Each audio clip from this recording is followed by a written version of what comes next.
According to Pricewaterhouse, women in Nigeria account for 41% of the ownership of micro businesses in the country. Women entrepreneurs are boosting industries, fostering innovation, and creating jobs all across the world. However, they are frequently limited by the systematic challenges, including access to finance or capacity building opportunities. And they also encounter several legal, cultural, and societal difficulties in many low-income nations like ours. Women participate in the economy primarily through entrepreneurial businesses, most of which are micro, small, and medium.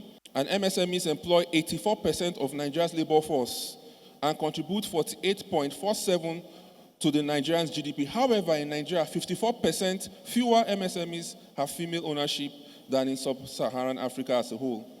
Only 16.8% of small enterprises and 12.2% of medium enterprises are owned by females in Nigeria, compared to 35% and 29% in sub-Saharan Africa. Now, that information is from MasterCard. Access to finance is often cited as one of the major factors impeding the growth of women-owned businesses in developing countries. The key barriers include lack of ownership of collateral, as tradition would seldomly cede property rights to women, coupled with the absence of credit histories, owing to the fact that most women businesses are informally organized. Now, this is one of the major challenges to access to finance. During her keynote address, Mariam would address this. The African Development Bank has a fund of $1 billion for African women. Now, they don't just throw this money at you, right? You have to get it from the financial institutions. Challenge now is that because most female businesses are not organized, they cannot access that facility. So that's why we are organizing this event, to help you organize your business in order to access that facility. So are you ready for us? Therefore, supporting women's entrepreneurship through trainings and granting financial support is a crucial step to take towards guaranteeing the contribution of women to national economic development. Having been involved in capacity building and business training for women entrepreneurs for over 4 years through its various projects, such as the African Women's Summit, Build to Last, SheTech, Back to School, and other projects, Engage, Empower, Educate initiative discovered that the major challenge faced by women entrepreneurs in Africa is the lack of access to finance, and decided to address this challenge through the Access to Finance Summit for women-led MSMEs in Nigeria. You know, a lady asked that after, one lady met me outside, I said, and asked, and after this summit, what next? Unlike other summits, because I'm a trained TFC via GIZ and GOPA, we would do what is called aftercare, right? So we will not leave you after this summit. Is that okay? After this summit, we would hold your hands and walk you through the process. Now, the idea is simple.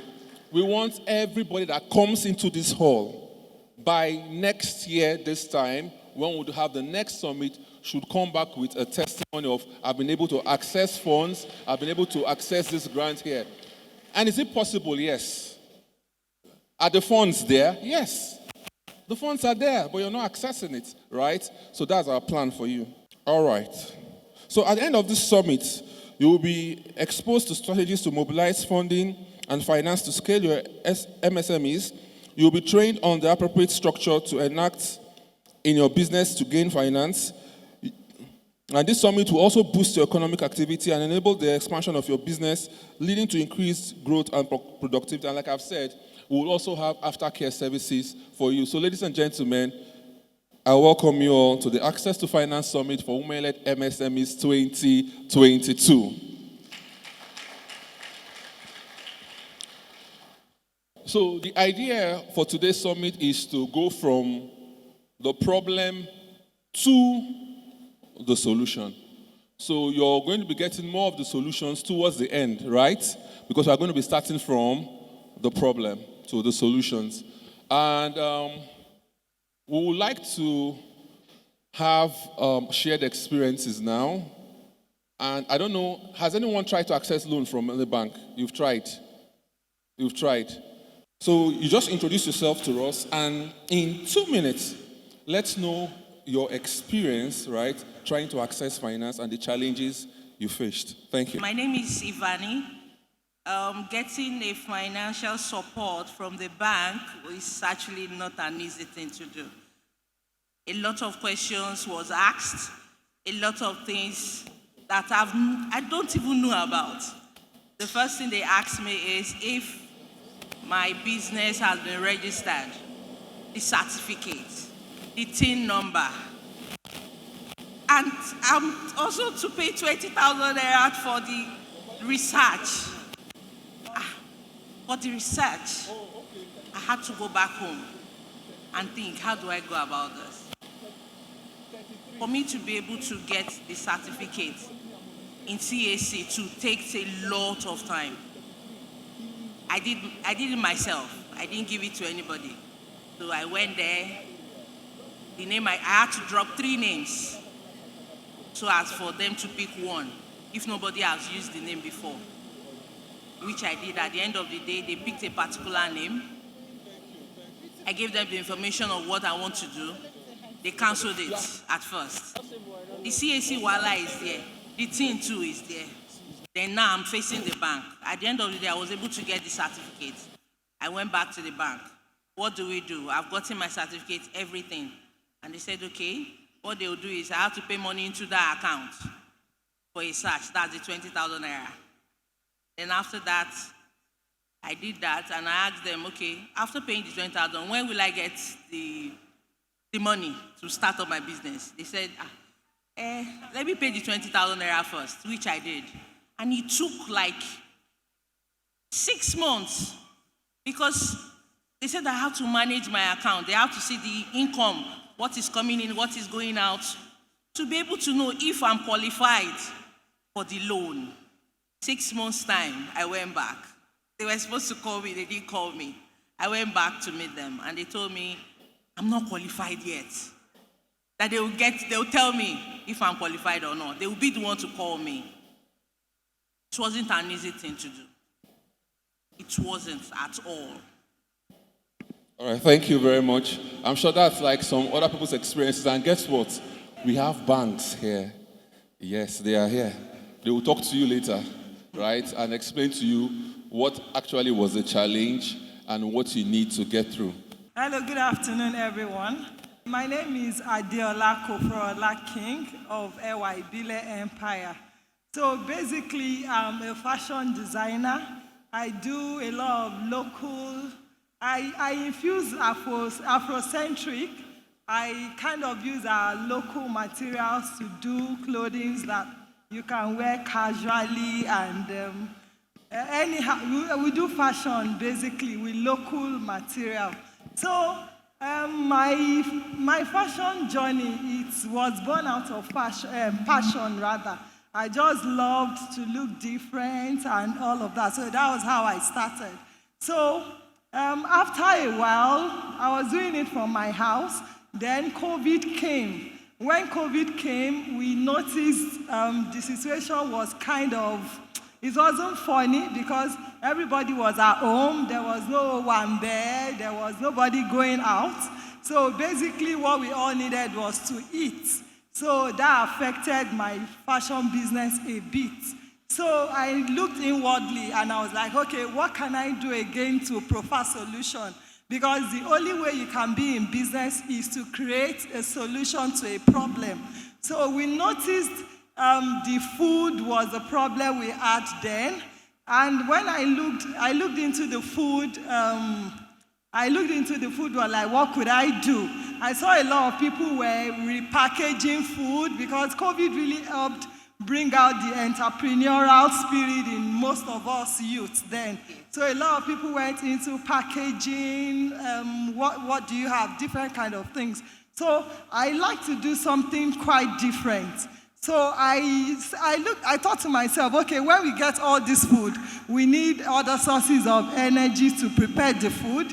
And then gas was skyrocketing. It was very expensive for us to get gas. Kerosene was nowhere to go. Then we also had to be environmental friendly because we cannot be using charcoal, felling woods, and all of that. So I thought of there's something called briquettes. I don't know if you've heard about that. So we use agriculture waste to source fire. So like your coconut shell, your rice husk, your sawdust, there's a way we prepare it together to get a briquette. Then you can use it in place of your charcoal. So I got a very brilliant idea, and I thought, wow, this would be a very good one. I learned it from someone during that COVID period, and it was awesome. So we needed money to finance it and ensure that we put it in every homes so that we can have affordable source of energy. But my darling, I'll tell you, it was not easy.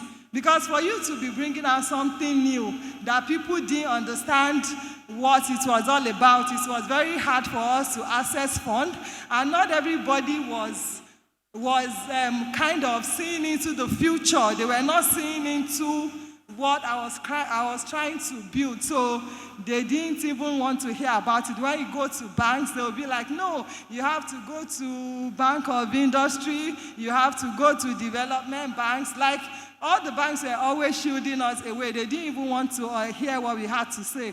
So then I thought, okay, let's look for grants to push this. So when it came to grants, they gave me conditions.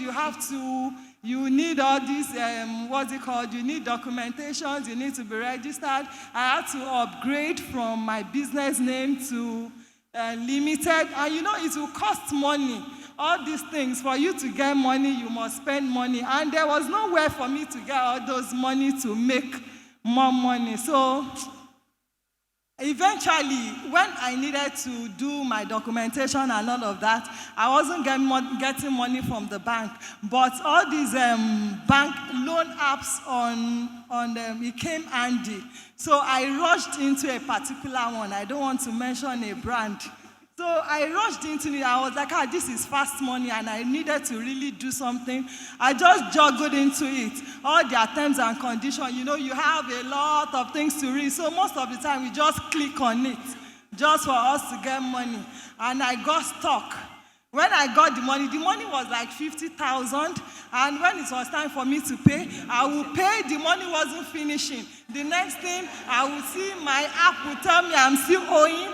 And there was no office for us to visit to tell them. And their customer care, they will be the only one that can access me.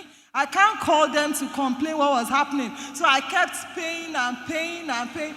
To some extent, I even stopped answering their calls. When I checked, they would say, hey, I'm owing 4,000. I will leave it there. After a while, it will increase to 11,000. They will increase. I just left it there that I don't even care. If when you are ready, you will call me. We'll have a negotiation about how this will go. So I tell you, it's not easy for entrepreneurs to get access to funds. Fine. Okay, thank you very much. Please a round of applause for her. A round of applause for both of them as they take their seats. Thank you very much.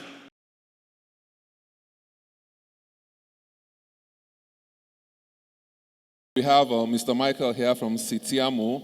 He's they give micro loans, right? So he'll be talking on, they have better rates, right? What are your interest rates? 5% flat monthly. Yeah, and you've given to how many women in Lagos? What's your reach so far in Lagos disbursement? How many women have gotten your facility? 5,600 women, right? So he's a panelist. He's not here to sell his market. I'm just telling you that. He's a panelist, and he's going to talk about what he has seen in working with women, in addressing these challenges, right? I believe if you want to get money, I believe you have to be serious about your business. So women, we have to be serious about our businesses. Thank you very much for that introduction. So at this point, I'll be calling up my very first presentation. And it's a government agency. Yes. Some people, while preparing for this event, some women will be asking me, where is the money? We want to come and collect our money. They just feel government has money for them. So maybe, sir, when you come up, he will tell them whether government has money for them. But ladies and gentlemen, for the next 10 minutes, please help me welcome Mr. Isaac Fani from the Bank of Agriculture. He's going to be telling you about the special packages they have for women and their businesses. Thank you. Please, if you're not tired, please clap till he gets up. Clap till he gets up. Good afternoon, everyone. I'm standing here for my Managing Director, Chief Executive Officer, Bank of Agriculture, Alhaji Azam. He's not here, but just have to delegate us to be here. Through that, we've been able to gather experiences, and all those things mentioned by those people, we want to showcase to you this afternoon flexible products that we have for women, specially packed for women. I will not go back to all those things that have been mentioned. If the slide can be shown on the screen, it will be better. But if not, on your WhatsApp group, it will be shared with you. I have just 10 minutes. Why women? That is the first question. Why women? Our coordinator just mentioned to us here that because women are faithful multiplier. Is that correct? My wife proved that one to me. If you give them good thing, they will multiply it for you. Abby, I gave my wife the first good thing. She multiplied it, gave me twins. I gave her the second one. She gave me triplets. I was like C. Ronaldo. So I played from the center again. She gave me twins. So they are faithful multipliers. But more than that, when you come to issue of credit, and which was even affirmed in 2014 in Kenya, women are very faithful and committed to repayment of loans. I represented Nigeria in Kenya in 2014, and it was really affirmed there that if you give women loans, they will pay back, and we have an average benchmark of about 97% recovery rate, even in Bank of Agriculture. Over 50 years of experience, women have not been disappointing us at all. So coming here today, I'm very comfortable, and any package that you bring to us, be very sure, as the head of assets for this bank, we are going to look to it, and it will sail through. Not only that, when you give credit to women, it leads to development, household development. If you want to solve problems in a clean and neat way, just empower women. They will take care of every other thing. Some people always talk about a common purse at home. It's always bring problem. You don't need to do that. You just empower them. They will take care of food. They will take care of everything. You cannot pay, as a man, you cannot pay all the debts you owe women. They will, you owe me, oh. You still owe me, oh. You say, yes, I know. Yes, I know. That debt will not stop us from entering heaven, because I know we are jointly clicked together. So, but our well windows since 1972 to today, we have a SHS, small order scheme, micro loans for women, both in agric and non-agric. If you, and just like that, our auntie that just came here, talking of 50,000, you talk of 250,000 for a single obligor, we have it for you under our micro loan products, be it agric, be it non-agric.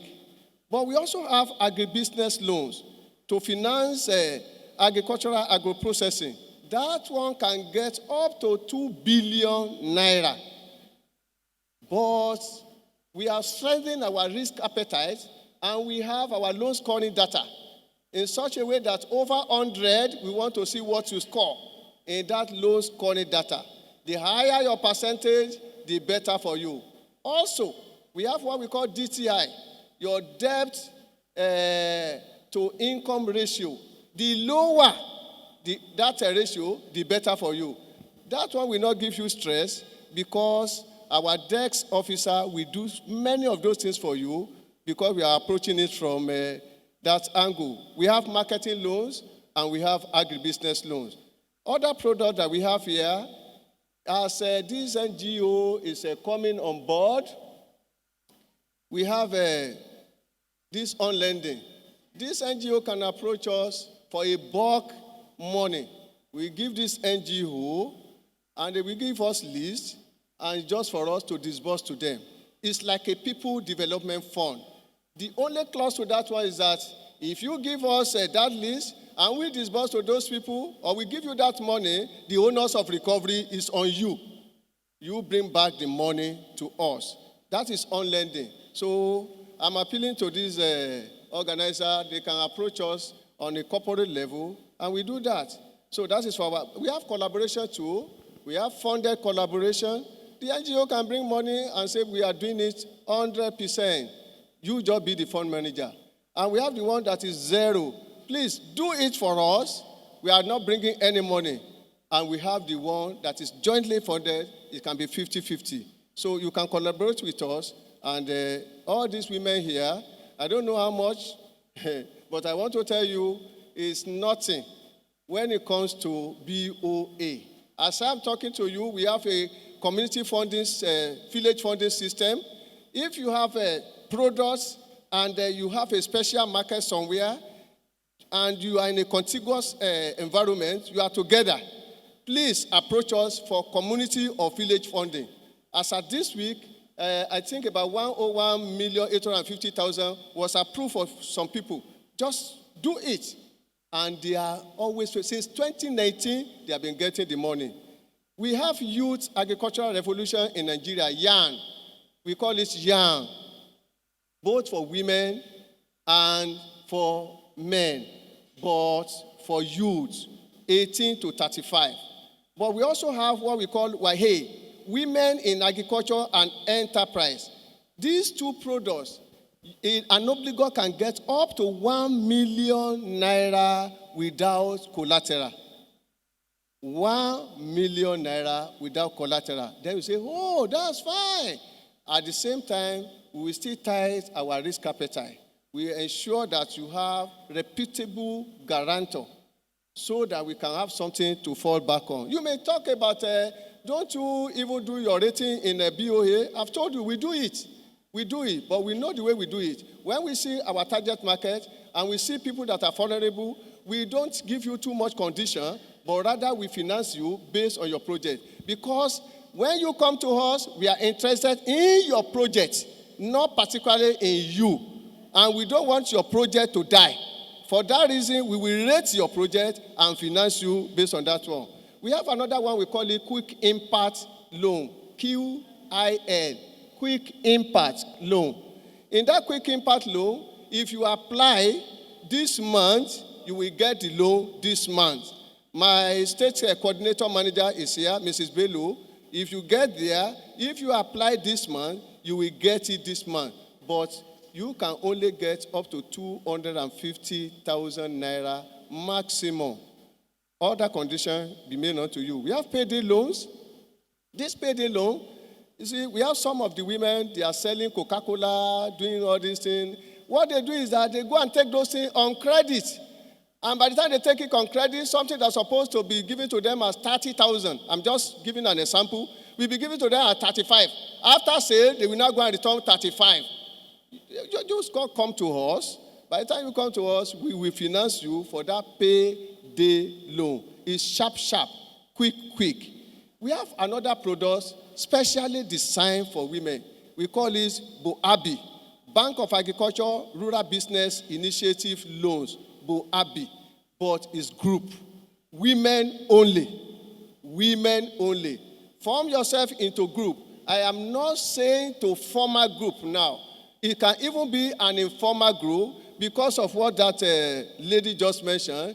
The procedures of having these certificates, having that one, have been stopping some people from getting loan. So if you come to us as an informal group, but closely knitted together, that we can trace you, we can access this loan, we call it BOABI. And that one is about 2.5 million naira per group. Every other thing is about our conditions, about what we do is in that manual, of which time will not permit us to go through everything. But you would like to know about our interest rate. Interest rate. Because to every business, the cost of capital is very important. Am I correct? The cost of capital is very important. But in BOA, we have interest rate for collaboration. That one will be jointly agreed between the collaborators. It can be 8%, it can be 9%, it can be 10%, depending on whether it is fully funded or self-funded or jointly funded per annum on a reducing balance.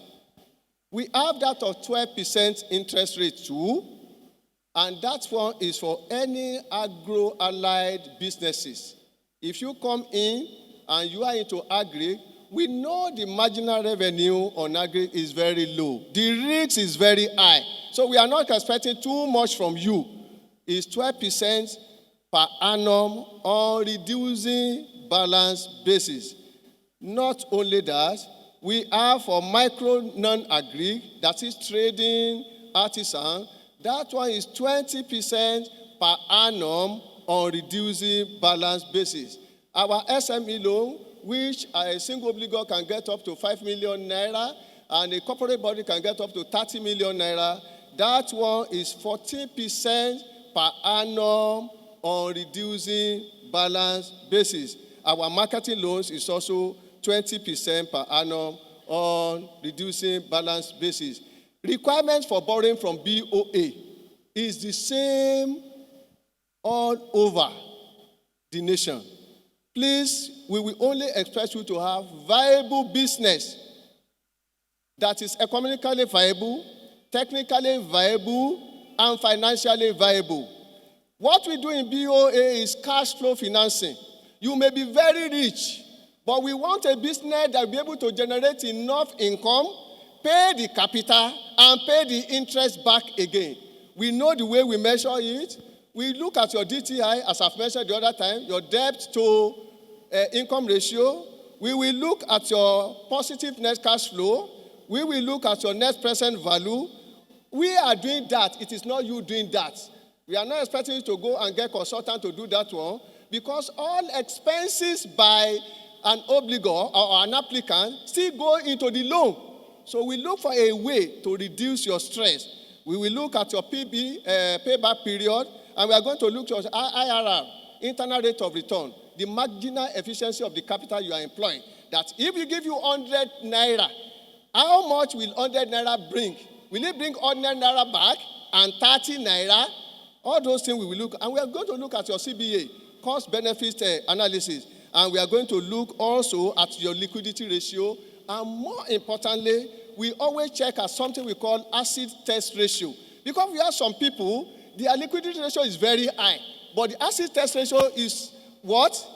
It's very low. Why? They have stock.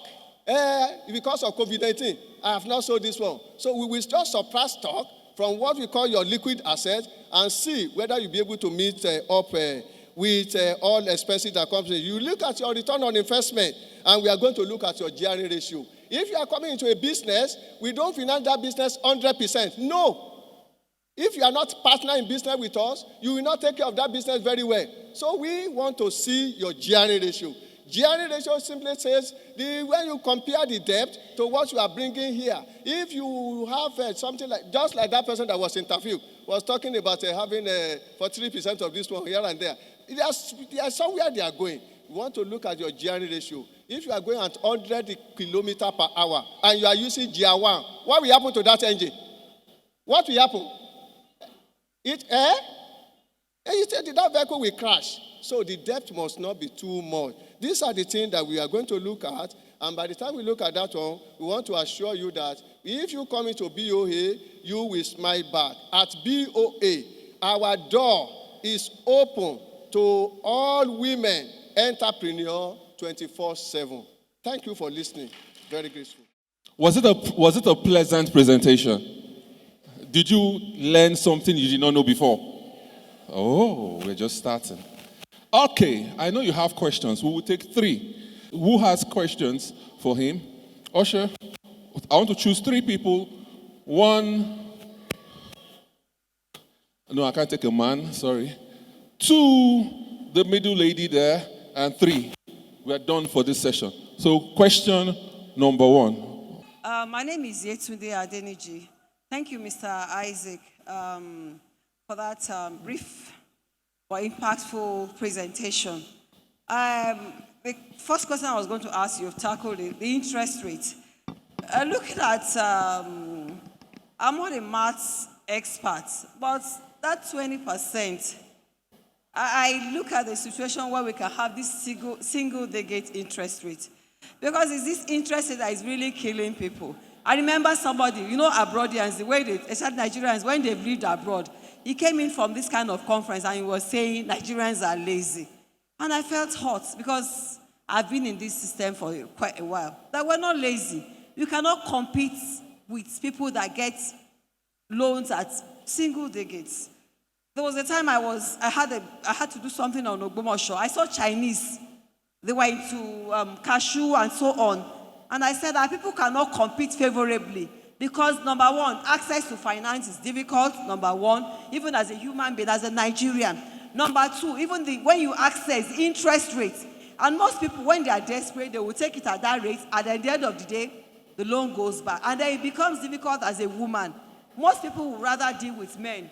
They would rather assist men. And then when you're a woman, they believe they're going to be frivolous, they're going to spend the money. And it's not been that way. I don't know what you can do about it. That is one. That interest, I know it's a policy issue. You might not be able to change it from you. You cannot change it. But if we keep talking, the interest rate, it is high. Even for a Greek, I invest 100,000, and then I borrow 100,000. I'm going to pay 120,000 back. If I analyze it, the person is not going to make any money. That's one. Then number two is, how long do I have to have a relationship with that, the lending agency before I can access funds? Thank you very much. Thank you very much. My name is Mudupe Oyewole. I really appreciate this program, and this is the very first time I will be attending something like this for women. I have 2 questions. My question number 1 is, what is the maturity of the business before a business can apply for this loan? Is it 2 months, 3 months? That is one. Then number 2 is, I've visited BOA office before, and the process that I was given was so much that it looks as if it's not going to be possible for me to be able to access the loan. So I want to understand, is there a change in the way women can access this loan now? What are the processes? Because I'm so interested in this. Thank you. And Migani. I presently have a 50-hectare palm tree farm in Ogun State.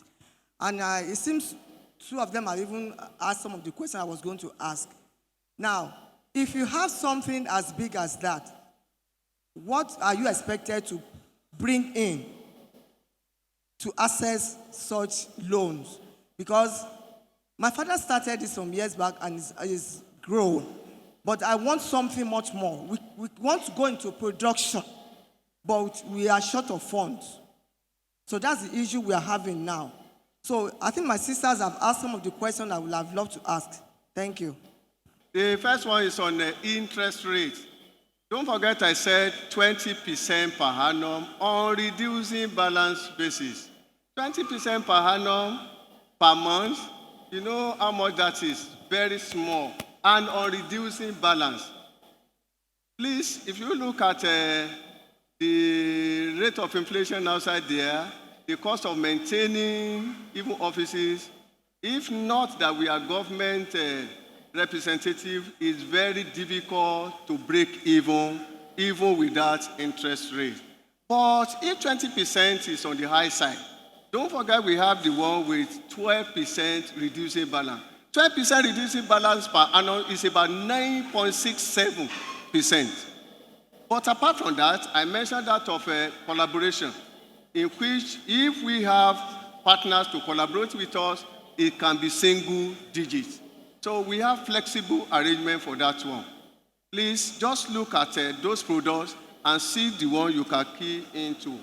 The another question is about our turnaround. Am I right? That if you start now, what about account maintenance and so on? I want to tell you what we have done right now is, as we are here, we are with our KYC. Know your customer. This thing will be distributed to you. You can start the processes right now. The form will be given to you. You just fill it. We can't give money to someone we do not know. We must know our customer, KYC. We must know our customer business, KYB. We must know our customer's transaction, KYT. Because we must not finance any business that is unlawful. Is it clear? All this one, it depends on you. When they give you something to go and do, and it takes donkey year before you return it, look, there's no way we can process it further. But our turnaround something, I mentioned one product there, that within a month, you can start, and within that month or the month that follow, your account will be credited. Our manager is here. We call it sharp, quick impact loan and payday loan. So our turnaround something is very, very low now. I've answered a question about the processes. I've answered a question about the turnaround, and I've answered a question about that of the interest rate. Yes, ma'am. You asked question about the 50 hectares of oil palm that is existing, already yielding. Am I right? You can apply for maintenance of the farm. When you come and we look at the amount, by the time we give you a relationship officer, they will go for IVR, identification officer report. They will write a report to us. Then we will see what can be done. Because we cannot just take decision based on what you have said now. How old is that oil palm plantation? Is it still yielding? Good. Don't worry. We are experts in that one. When we see farm, we will know. Some have become so bushy, and they are no longer, it's as good as not existing. But if it's at a state that we can bring something out of it that will benefit you, we'll be ready to finance it. The second aspect of that question has to do with, if the farm is okay, and you have money for maintenance, all what you want to do is that you want to install processing machine there to be extracting oil for you. Yes, we have products. We ask people, produce, add value, and export, pay. Under that one, if you key in, we will just put you under processing loan. You will need collateral security. Is it clear? Yes. It's not that we are interested in your landed property. No. Your character is the first thing. But every standard hospital must have mortuary. Is it clear? The mortuary for loan is that real estate. It can be real estate. It can be stock and share that will be discounted by 40% to get the intrinsic value. Have I answered your question? Thank you. Thank you very much. Please, a wonderful round of applause. My name is Edward Esene. I work with Plus Innovation Hub. I need to say it's a beautiful event. The turnout was massive. The questions were very engaging. The truth is, these women business owners, they need money. And this kind of program, this kind of summit is just the timely and appropriate event for them to come and listen, for them to ask. And almost everybody that spoke particularly to funding, different sources of funding, where they can do all the constraints and bottleneck in accessing funding. And I think the takeaway from here is the support that they will get, is the community that they will join, and it is the further engagement, advising them, pointing them to the right funding options. And I see these business owners getting money, some of them maybe as early as this year, some of them even next year, and their businesses will go on to do very amazing stuff now and in the future. Thank you so much. If you're even confused that you are not getting the funding, the good thing is that you even applied. So you are one step ahead of those that are not applying. Okay, so the next thing is to ask for feedback. You applied for funding, for grants, you didn't get it. Why did I not get it? If the organization is not helping you with their feedback, join a group, join a mastermind group, join an advisory team, join a community that can bring a consultant that can tell you to say, oh, this is how you did it. Next time, this is how to do it better. With those kind of feedback and hand-holding, your chances and your success rates will be multiplied, and in the future, you will sure get money. Thank you very much. Thank you, Mr. Isaac. So right about now, we're going straight into our very first panel session that will be looking at challenges of accessing finance for women like MSMEs. I'll be introducing the moderator of that session. So as I call her, please clap for her. She comes to the platform and takes her seat, and she will introduce her panelists. Ladies and gentlemen, please help me make welcome Ogbonna Queen Chimbere. Please put a round of applause for her. Queen is a dynamic professional human resource manager, labor advisor, organizational behaviorist, MSME and marketing consultant that is purpose-driven, resilient, and always open to evolving techniques. A self-motivated person and an inspiring team player. I will leave the floor for her as she handles her first panel session. Thank you very much. Okay. Good afternoon, everybody. My name is Queen. I can say you all are looking ravishingly beautiful. So welcome again to the African Summit for Women. And this panel session is about the challenges that women face when they want to access finance. All right, so I'll be introducing the panelists with a short brief about them. And as I do that, they will come up stage. And because it's a women-led program, I'll be introducing a woman first. All right, so my first panelist is Tosin Abajo. She's a business coach, facilitator, passionate teacher, and her ecosystem is entrepreneurship. And she's a mentor and business counselor with several years of experience. I can actually attest that she's an amazing teacher. She works with SMIDAN as a trainer and the International Organization on Migration for Return Migrants, and she's certified TFC on ICSS for GIZ, and she's known with vast experience in management and human resource issues. Please, with a round of applause, can we make welcome the proficient and beautiful Tosin. That round of applause is lacking vitamin C. All right, thank you very much. Okay, so my second panelist would be Mr. Michael Ogba. So Mr. Michael Ogba is the CEO of Sitiamo Technology Limited. He's the co-founder, chief executive officer, and the managing director of Sitiamo, a micro-lending institution. He's a composite banker, economic strategist, and former head agency banking in Africa's biggest retail bank and the most respected African bank, Access Bank Group, with 22 years of banking experience. He has several experiences in retail, channel management, marketing, sales, strategic, and risk management. He's an executive with a middle management training focused in strategic leadership and the University of Pennsylvania. The Wharton School is an abroad school. All right, it's an international school. Pardon me, so Mr. Michael, you're welcome. All right, so my third panelist is Ms. Tega Badagri, the founder of the Mobile Spa. Ms. Tega is a well-being entrepreneur and the founder of the Nigeria's first and most established on-demand spa, the Mobile Spa. The Mobile Spa is a rejuvenating spa for massages, facials, pedicures, steaming, bathing, accessible to people in their homes, offices, and events.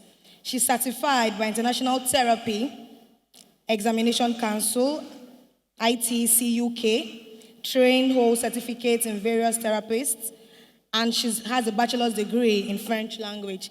Please help me welcome the beautiful and elegant Ms. Tega. All right, so the last but not the least is our lead panelist, Mr. Pike Bruns. Pike Bruns is the team leader for GOPA, entrusted to implement the ICSS module, which stands for Inspire, Create, Start, and Scale. And it's an entrepreneurship development program that is resident in Lagos and Edo State. Is a SAP certified practitioner with more than 25 years in the MSME ecosystem, and he has passion for youth, women, community development, and he loves to see people grow. Please, with a round of applause, help me make welcome the pragmatic Pi. All right, thank you very much. So, Mr. Pike, you're welcome once again.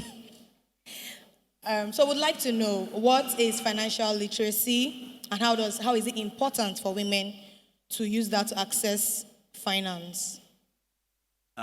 Yes, thank you so much. And I think cannot be a better time than now to speak about financial literacy and access to finance for women in MSME in Nigeria specifically. Why do I say now is the best time? It is because Nigeria is the country in Africa which lags behind the most when it comes to creating access to finance for women. It is not the country which lags behind in creating access to finance. In fact, countries like Nigeria, like Kenya, South Africa, Rwanda, they are very much at the same level of Nigeria when it comes to creating access to finance. However, Nigeria lags far behind when it comes to creating access to finance for women. And that is a disaster. Why do I say that that is a disaster? It is a disaster because more than 50% of all MSME are women-owned. It is a disaster because every woman teaches the nation. It is a disaster because we continue listening to feeble presentations of people pretending to provide financial services, and yet when one looks on the ground, it is all hollow.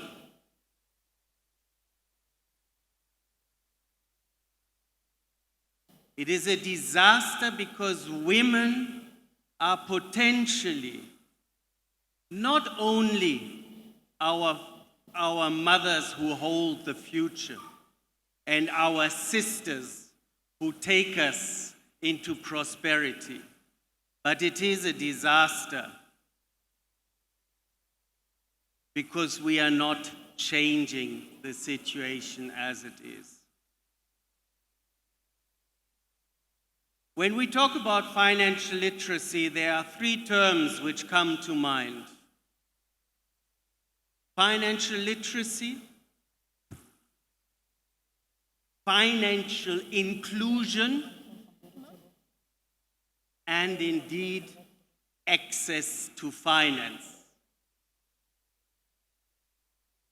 Financial literacy has been determined as one of the three key elements why the glass ceiling for women towards access of finance is so low. Why glass ceiling? Because we can't really see the ceiling. People are talking nice about all these wonderful opportunities around, but the truth is they are not accessible for the majority of the population who are the women. It's a glass ceiling. And unfortunately, our literacy levels, our education levels amongst women in Nigeria is still far lower than that of men. And before we can even talk of financial inclusion, before we can even talk of, for that matter, access to finance, we have to talk of education. We have to talk of financial literacy. Women need to be granted the opportunity to understand what it means to work with finances, because that is, in essence, the definition of financial literacy. Financial literacy is nothing more than the ability to use your financial skills. So I want to go back to this assessment of the Central Bank of Nigeria just for a second, where they assessed financial inclusion. And besides education, what struck me the most is that the lack of trust in financial service providers holds women back to access finance. And all financial service providers here today should ask yourself, why is this lack of trust so prominent? Mr. Belema, thank you so much for this event today. You started off today by hinting to the fact that cash loan sharks are killing us. But we should ask ourselves the reverse question. Why do they even have to exist? They exist because the financial service providers do not do their job properly. Otherwise, there wouldn't be a need for for credit sharks. Would not be necessary. If the financial service providers would be outright, upright, and properly accessible to women to provide financial support, it would not be necessary for us to cut corners and go elsewhere. So what financial literacy is all about, it is the foundation. It's the starting point for women to being taken serious as players in the economy. I'm coming out of the capacity building sector, and for us, the mantra is that an investment in knowledge pays the best interest. And I thank you. Thank you very much. Okay. Thank you very much, Pike. Fantastic. So I hope we're taking notes because this is a lot. All right, so Ms. Teg, I'll go over to you.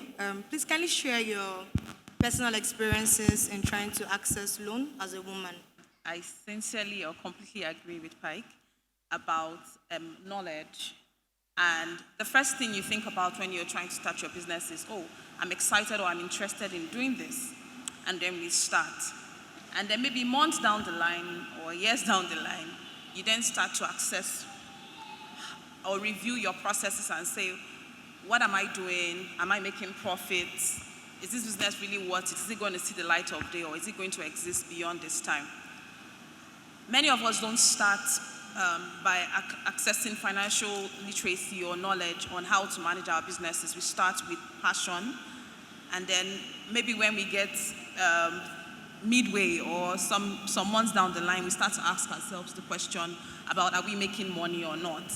And so financial literacy is something that I struggled with. I had to learn as I went on in my business, and that is where a lot of women are. So many people, so many businesses or businesswomen still operate their businesses from their private accounts, their personal bank accounts, which is, I think, the very first step backward in trying to access funds, because nobody wants to pay money or give funds to a personal account.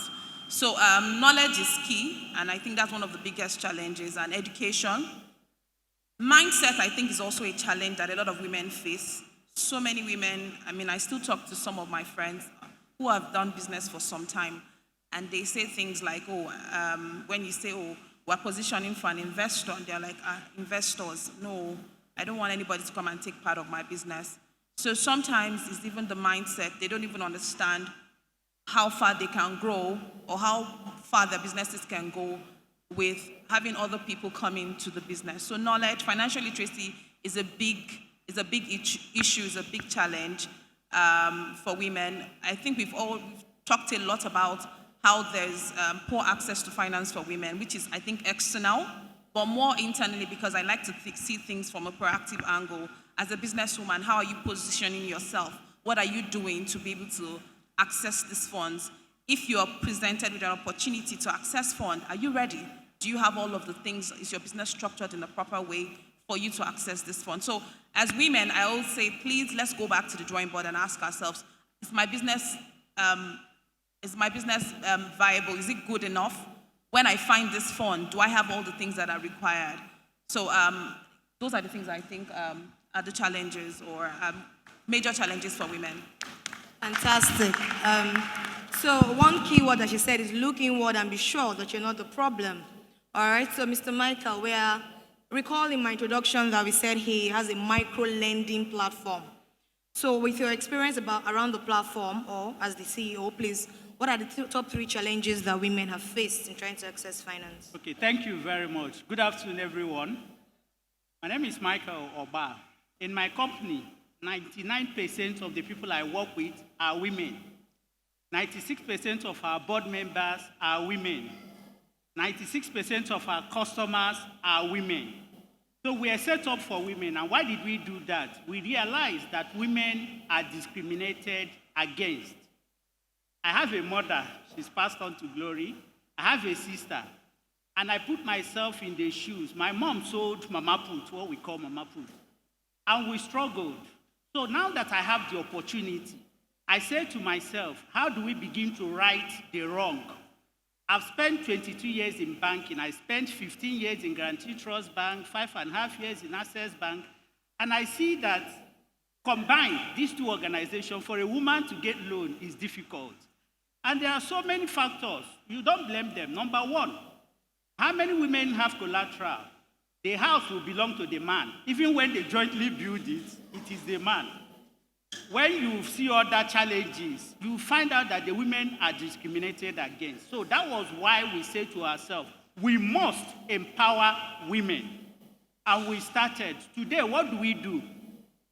We give micro loans to women. I saw the Bank of Agriculture man saying that interest rate is high, and Mr. Pike has also emphasized it. It is high. We don't have money that we can give cheaply. If we do, God knows my heart, I will give loans at less than nothing. But you see, Nigeria will humble you.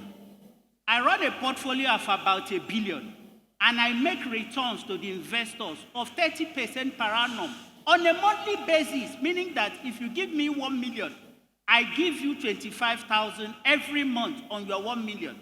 So for me to begin to make sense, make it a business sense, that money, I have to first make the profit to give back the person that gave me the money before we can even take care of the office and other logistics. That's why it's high. But think about it practically. We say we do micro-lending, and I want to explain to you what micro-lending means. We give loans of 20,000 to 100,000. So if we give you 20,000, we collect 1,000. That's the interest rate. That's the 5% flat on a monthly basis. It's high, I know. But look at the other option. So Mama Sikira comes to the market because we are constrained to market. That's why we don't give loans to everybody. Our niche is well defined. We give to market women. You must be a woman and you must be in a market. So Mama Sikira comes to the market. She sells puff-puff. Nobody is willing to give her money to start that puff-puff selling on a daily basis. She comes to Sitiamo and asks us, can you help me? We say, yes, we can help you. How much do you need? 20,000. Would you be able to pay us our 1,000 so that we can give you the 20,000? You pay it back in 1 month. She says, yes. We'll go to the market. She doesn't need to leave. All those logistics problems, she doesn't face them. We are the ones to go to her. We give her that 20,000. We collect our 1,000. Every week, our agent field officer comes to her, collects 5,000. Week 2, another 5,000. 4 weeks, she has finished paying. To be realistic, how much profit do you think Mama Sikira will make out of that 20,000? Is that 1,000 punitive? I don't think so. The alternative is for her to stay at home, and her family and herself will go hungry. Government is not helping. Mr. Pike has said so. Nobody is helping. That is the gap we are meeting. Just for statistics basis, last year we gave out 1.4 billion. 75% of them paid back. We have 25% that didn't pay back. As a business, that will kill us. But we are fine-tuning and getting it better. This year alone, we've done about 1.6. Between last year and this year, we've generated $250 million as interest expense to the people that provided us the funding. Meaning that with all the problems we are going through, we are providing value for the investors and we are paying salaries of our staff. We have about 102 staff scattered in 28 states in Nigeria. I pride myself by saying that Sitiamo is Nigeria's #1 non-banking micro-lending institution. And that is who we are. Before I leave, if you are a woman, you want to try, you want to help your family, and finance is your only challenge, we can help to the extent that you will pay us back. The investors, whenever you don't pay us, we have to pay them. The moment we fail to pay just one person, the organization is dead. So whether you pay us back, you don't pay us back, we have to pay them. And if we are sincere, and I have 75% of the women we have given money, they are sincere. Somebody asked me, why not men? Apart from all those factors we've discussed, the other factor is this. Women are better borrowers than men. We have facts to support it. Remember when I said 96% of our borrowers are women? The other 4% men, evil people, they will go and marry extra wife, they will go and do kalo. They will go and find side chick. Their families have not eaten. They are looking around where to drink beer and shout. They are a problem unto themselves. I'm a man. So that's why we have concentrated on women. And we are here for a while. Thank you very much. Thank you very much. All right. So women are better borrowers than men. Fantastic. So, Ms. Tosin, we're aware that you work for SMIDAN, which is a government interventionist agency. So from your work and the work environment, what would you say are the top challenges how women face or access finance? Okay, thank you, Queen. Good afternoon, everyone. Good afternoon. Okay, to start with, I'm going to start with a collaboration that SMEDAN had with NBS, National Bureau of Statistics. So we went around and had to count the number of MSMEs we had in Nigeria, because we didn't just want to work without facts.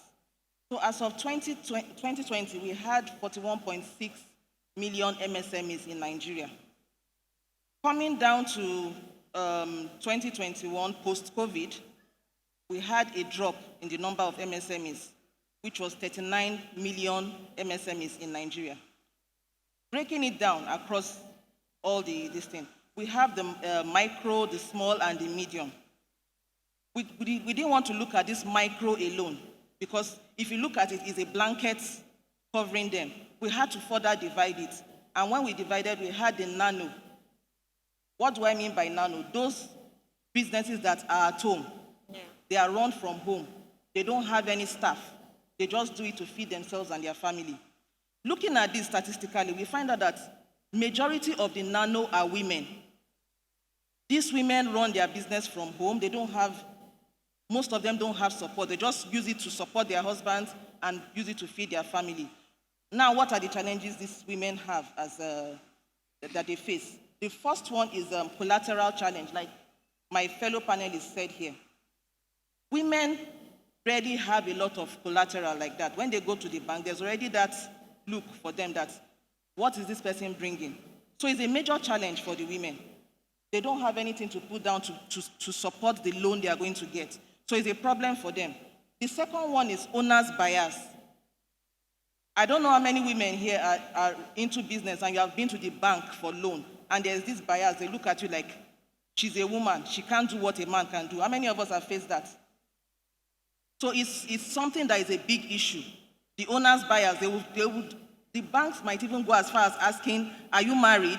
Do you have this? Do you have that? Just to make them know that, yes, this person can pay us back if she gets the loan.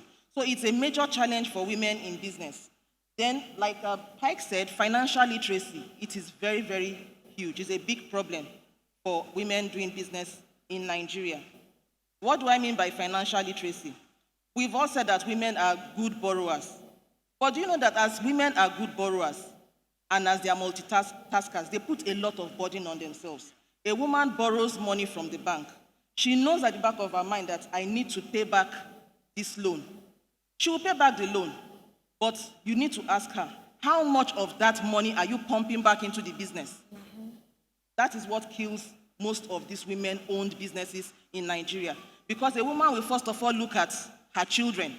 She will look at the home front first before putting that money back, which affects the sustainability of that business. Because if you are running a business as a woman, the first thing to come to your mind should be, I should move from the informal to the formal sector. But you find out that most women try to let me stay at home, run my business from home, and they don't move from there. Like my fellow panelist here said, he said his mom was Mama Put. If you find out from him now, his mother never registered that business, and she never moved beyond that Mama Put business. But she used it to feed the family, she used it to send all her children to school. Imagine if it was a male-owned business. It would have grown further than that. So these are the challenges we see in women-owned business in Nigeria. Thank you. Thank you very much. Okay, so we're going to take 3 questions while we talk about there are no problems without solutions, while we address the solutions to accessing finance. So if you have your questions, please get them ready. We'll take 3 questions, and I'll come back to Mr. Pike. So how can a woman acquire financial literacy? As I said earlier, it's really about education. That's the bottom line. You know, there are two spheres. We talk of literacy, that's the ability to read, right? And then we talk of numeracy. That's the mathematical ability. Now, if you combine the two, then you start having a chance to grow in your financial literacy. But financial literacy is not as easy. And I loved what you said just now. Financial literacy also has to do with trying. You have to try it. In our experience, and very briefly, in our experience, when we are training women predominantly, but not exclusively, when we are training women in business skills, a lot of women, when we ask them whether they have a bank account, they would say, oh no, I'm using my husband's bank account. Right? That happens. 2022. Women are appendixes of men. You are not trying. There is no law which prevents a woman, even a married woman. There is no law which prevents you from trying it out. Especially in the rural areas, and we are talking here already to the ones who are very well advanced. But especially in the rural areas, we are observing many a times situations where women are left with the labor and the work, and men, they handle the money. Not well at all. And thank you so much for mentioning it earlier. But that is how it happens. So it's really difficult. Coming back to the question, what is key is that you start trying. Start small, but start trying. Have your own bank account. Become bankable. That is part of literacy, but it also becomes part of inclusion. We are not talking necessarily of a business bank account, but at least, even if you are a married woman, have your own bank account and start managing your finances by yourself. See what it means to put money into a bank account. Build trust in the financial service providers who are around us and who are no longer going bankrupt. It is all a long journey, but these are the key cornerstones for women to start becoming financially literate. Thank you. Thank you very much. So start small, but start trying. Thank you very much. So I'm going to take this, go over to Ms. Tega. So what's the right mindset that a woman entrepreneur should have when she wants to access finance? Because you talked about mindset, knowledge, as a solution, as a business person. I think the first thing is to believe that you can do anything as a woman. You're not limited because you're a woman. Whatever is available to your male counterparts is also available to you. And you have to be it, you have to live it and show it. Like he said, you have to build trust. So from your accounting details. And early on in my business, I was privileged to attend different seminars, workshops, and one of the things that was said over and over again is you have to build your business accounts and show that it's for business. So things like you shouldn't be having personal transactions on your business account. So you shouldn't be paying for your wig, paying for your personal stuff in your business transaction. Those little things can help you access loans, access financing, or even if you were positioning for investors, those are the things that they will be looking to see that, you're credible and you're doing business and you're not trying to run your home from your business. So it's really, I think it's a 360-degree mindset. You have to ensure that you're acting the person that you want your financial partners or support to see. And then, of course, you have to separate yourself from the business. So your business is an entity and it's separate from you. You're not your business. So behave like it's not you. And then, let your transactions be transparent. And I think the most important thing, which I'm also learning as a businesswoman, is understand what your operating cost and separate your operating cost from your revenue. So if you're making a profit. And to tell yourself that this business is working or it's not working, you may need to change your business model, you may need to tweak certain things, or maybe even close the business. I think a lot of times women were so emotionally involved in our businesses that we don't tell ourselves the truth about a certain business structure. So if it needs to change, don't shy away from seeking counsel. Engage people. And as businesswomen, we bootstrap a lot because we're trying to save costs. At some point in your business, you need to engage the help of consultants. You need to engage the help of professionals, even accountants or legal professionals. When you get to that point, don't try to do it yourself. Get all these people on board so they can help you prepare yourself or position your business better. And then, so that whenever you have the opportunity to access all of these funds, you are, what's the word called? You are you're worthy of it. All right, thank you. Thank you very much. So seek counsel. Don't try to do everything yourself as a business person. All right, so I'll move over to Mr. Michael. For those that are not aware of how your platform runs, I'd like you to give us a brief intro into how it really runs, how they can access it. The name of my company is called Sitiamo. It's SYTIAMO. Very simple. If you Google it now, it will introduce you to who we are. It is a very simple thing. We have an app that we use to get your information, but like I said, you have to belong to an association. We don't collect collateral, but we believe that if the Yaloja knows you, the way our process works is this. We go to a market in a Yanupaja. We ask the leader of the market, do you have women that require small loan to help their business? She says yes. Can you give us 20 of these people to start with? She gives us a list. our agent field officer puts the names and what these people are selling in our application. Back end in the head office, we pick it up, we do spontaneous calling. Out of the 20, we'll call like 5. We'll call the person that requested, we'll call their guarantor, just to be sure that we're dealing with the right people. You know, you have given us your address and all that, so we just make sure that we are dealing with the right people.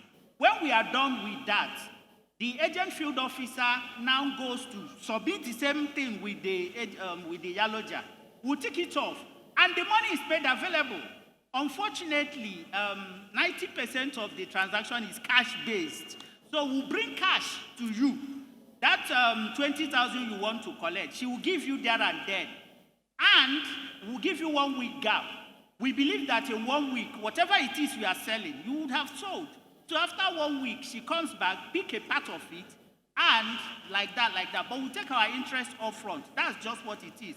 Do we extend to 2 months? Yes. Can we go to 3 months? The answer is yes. But remember, the interest rate is paid on a monthly basis. So the longer you wait, the more, the higher the cost of funds to you. So that's how we operate. And like I said, we have helped the businesses of 16,000 hardworking market women since we started.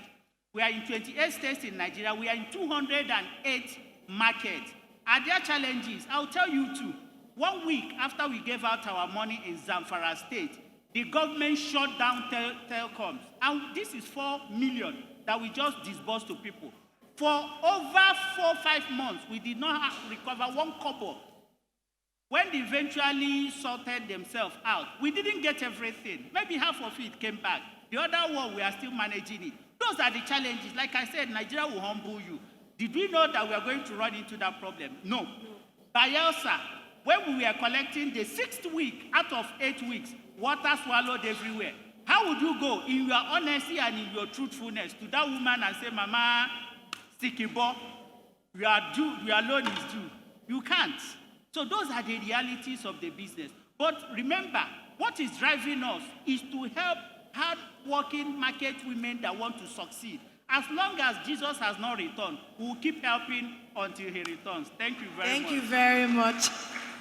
All right, thank you very much for that. So I hope, do we have our questions? Are we preparing them? So Ms. Tosin, there is a question or the solution around structure. So what practical steps can a woman entrepreneur take to structure her business so that accessing finance is easy? Looking at it from the first angle, if you know, women, we are very, very peculiar. You start a business, you think of, oh, I'm going to get married, I'm going to have children, I'm going to take care of a family. There should already be a structure there because it is nature. When you get married, what is the next thing?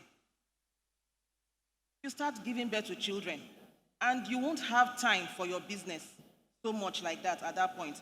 So what is the structure put in place? You have to put all that into your business plan before you now talk of, I am moving from the informal to the formal sector. It is very, very important. It is very, very key. Like Tega said, the mindset of women, we need to change it. You are running your business. Don't look down on yourself. Don't look at yourself like, oh, my husband should take the front seat. I know that it's a big problem for most homes in Nigeria. The husbands don't want the wife to be so much out there. If we want to be truthful to ourselves, that is the major cause of what is slowing down women moving on in business in Africa and in Nigeria. So all this should be, women should look at themselves, change the mindset. Who is going to take over my business? If, peradventure, I get pregnant, is my business going to slow down? Is it going to stop at that point? You need to think about that. Then registering your business. Register your business and run it for yourself. I'll give you an example. I don't know how many of us heard of UWIN. How many of us know about UWIN? Youth Enterprise with Innovation in Nigeria. We had about 5 seasons. I think about 5 seasons. Season 3 was strictly for women. Why did we do this? Because we discovered that season 1, the number of male applicants was really high. Season 2, same thing. So we decided to go, let's do for women alone. You won't believe that season 3, the women that we told, oh, come and register your business, what did we notice? A lot of men forced their wives to register, to apply with their own businesses. I was a monitor for that business. for that program. Imagine going to monitor a woman. I'll give you an example. This woman, she put up car wash business. Imagine going to monitor that business. Then you think that, oh, I'm going to sit with the owner of the business and discuss with her. And it's the husband that is with all the documents. He's sitting down and is ready for all the questions.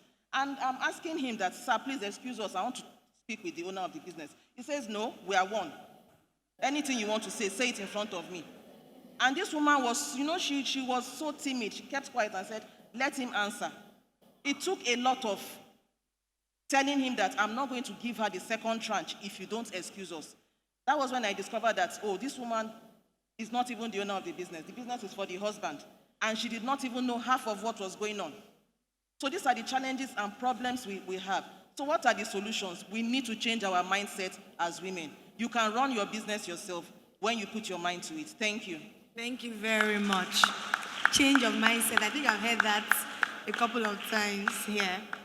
Thank you very much. So we're going to go quickly to questions. Okay, my name is Princess. I want to sincerely appreciate the panelists. I picked quite a handful from this session. My question to Mrs. Tege Badagri, right? Ms. Tega. Tega. Okay, I saw Tege there. Was misspelled. Okay, so Mrs. Tega, my question to you. I picked something where you talked about structuring our businesses. You said something, we should separate our businesses from our persons, okay? That's something for me. I have always known that, but making it practical now, and I need advice from everyone there. Now, you said something about transactions, the transactions we run with our business account, okay? You said if I want to spend, I shouldn't spend from my business account. My question, I have a son, for example. I want to buy a ruler for my son from my funds. Let's say my client's paid in $1 there, and I want to pick money from that account to buy a ruler. And you said if investors see me picking $1 there, it may rate me low. They may think I'm using the business account to run my family. I heard that point. So I need help. What do I do when I need money from my business account to buy my ruler? Pay yourself a salary. Simple. What did you say? Pay yourself a salary. Thank you. I'm coming. Thank you. Thank you so much for that. Okay, so that means if I earn, I should pick something and target my own salary from that account to another account and start spending from that account. Yes. That's super. Yes. Thank you. Thank you very Thank you. much. All right, the next question. Good afternoon, everyone. Good afternoon. Yeah, my question is to Mr. Michael. I want to know if it's only market-based business that can access loan from you. Because like, for me, I run a catering institute. Does it mean I cannot access a loan from your company? Thank you. Thank you very much for that question. 80% of our loans go to markets, as I've explained, but it doesn't mean that we also don't give people like you. But remember, we have limited number of people that go to this market. So the market makes it easy for us to go and give loan and collect back loan. If we start giving everybody, imagine how many people we are going to hire. But for people like you, would you be willing to give us collateral? If the answer is yes, before I go, I'll give you my number. We will solve your problem. Thank you. Thank you very much. Good afternoon, everybody, and thank you for organizing this beautiful. My question goes to Mr. Is it Piki? Pike. Yeah. So, nice. You've really enlightened us. You've opened our eyes about financial inclusion, financial intelligence, and financial assessment. But for your wealth of knowledge around Africa, you mentioned that Nigeria will lag behind. And I can tell you just because of the population, a majority of population are women. And I can tell you, we are not educated.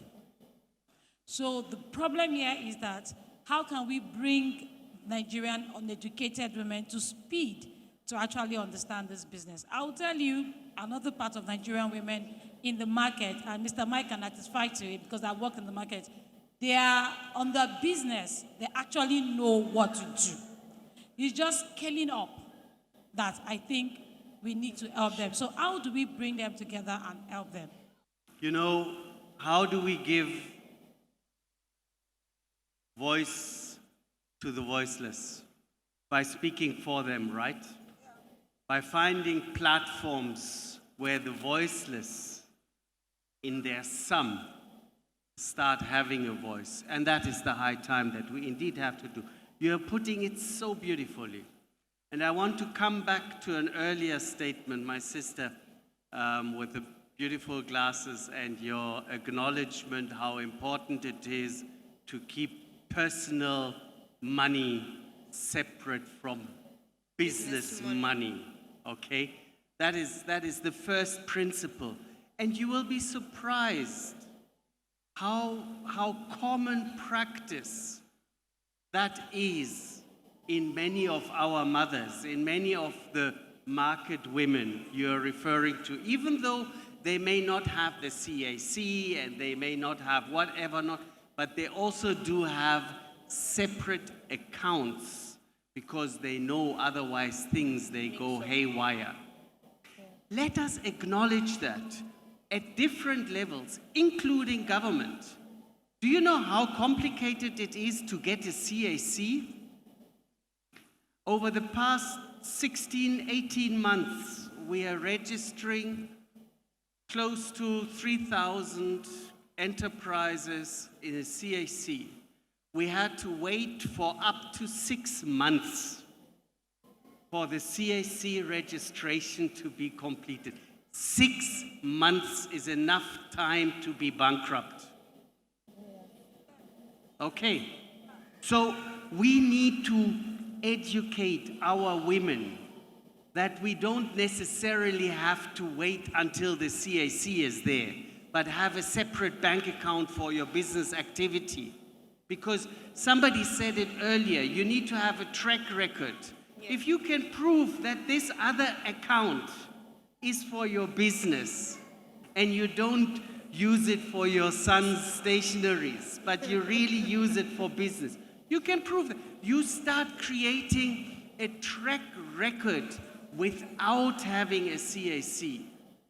And that is what we need. We need to start acknowledging that in this informal space where the majority of women operate, there is such a great wealth of knowledge.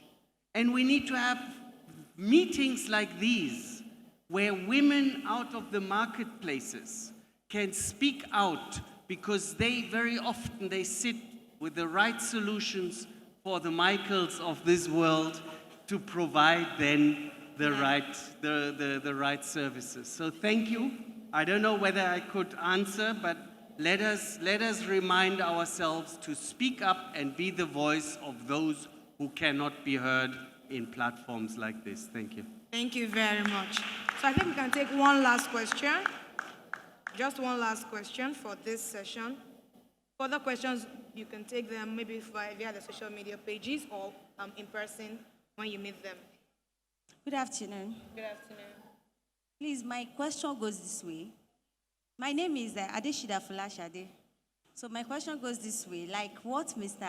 Mike has said, that they loan people money to get a business. Let me give an instance.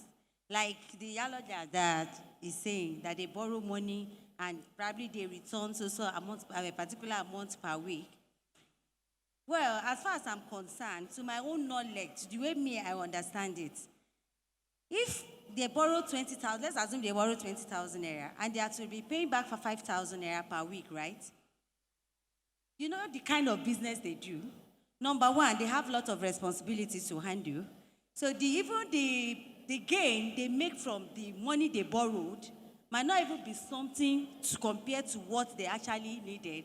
So to my own knowledge, I feel the 20,000 they still borrow is still is the same money they are returning back. You don't understand, because when they borrow another one, they have to like reborrow again, right? To buy another market. So now, what is their gain now? Collecting that money, paying back the loan and still collect it? Because I feel if I'm borrowing money, then I should be able to use it to do business that will use small thing for me to start that same business. Do you understand? After payment of the one I borrowed. Okay, can I answer you? Yeah, quickly, Okay. Mr. Michael. During COVID, I live in the heart of Victoria Island. I actually live at Babbage Towers. So during the COVID, everywhere was shut down. Babbage Towers, Oluole Street, is about 80 meters. It's not a long street. But during that COVID period, I counted 12 mama puts sprung up overnight. They were not there before. But because people were not doing anything other than to eat food and survive, 12 people started selling food. How did they get the money they were using? You know, if you know Babbage Towers, you know there is a Babbage police station. Yes. In that Babbage police station, there is where they sell a lot of things. There is a market inside Babbage police station. So this woman goes there. Mama Sikira, please help me with tomato, pepper to make stew. I'll return your money in the evening. She didn't have money at all.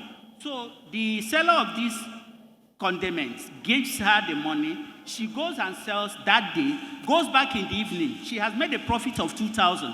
She collected the 1,500 she collected and went and paid back. The next day, the same thing. The next day, the same thing. Within 1 week, she makes a profit of 12,000 naira. Are you saying that from that 12,000 naira, assuming she borrowed money, she shouldn't have paid it back?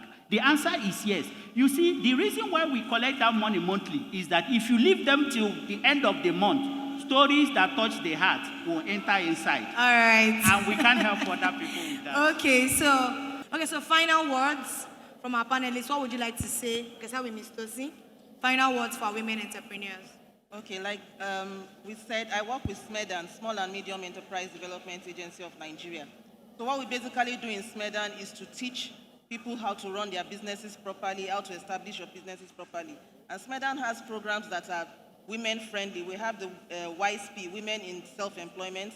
We have the Women Entrepreneurship Development Programs. We don't only train, we don't only hold you. What we are now trying to do, because we have a new Director General in position now, he has seen that we've trained a lot of MSMEs.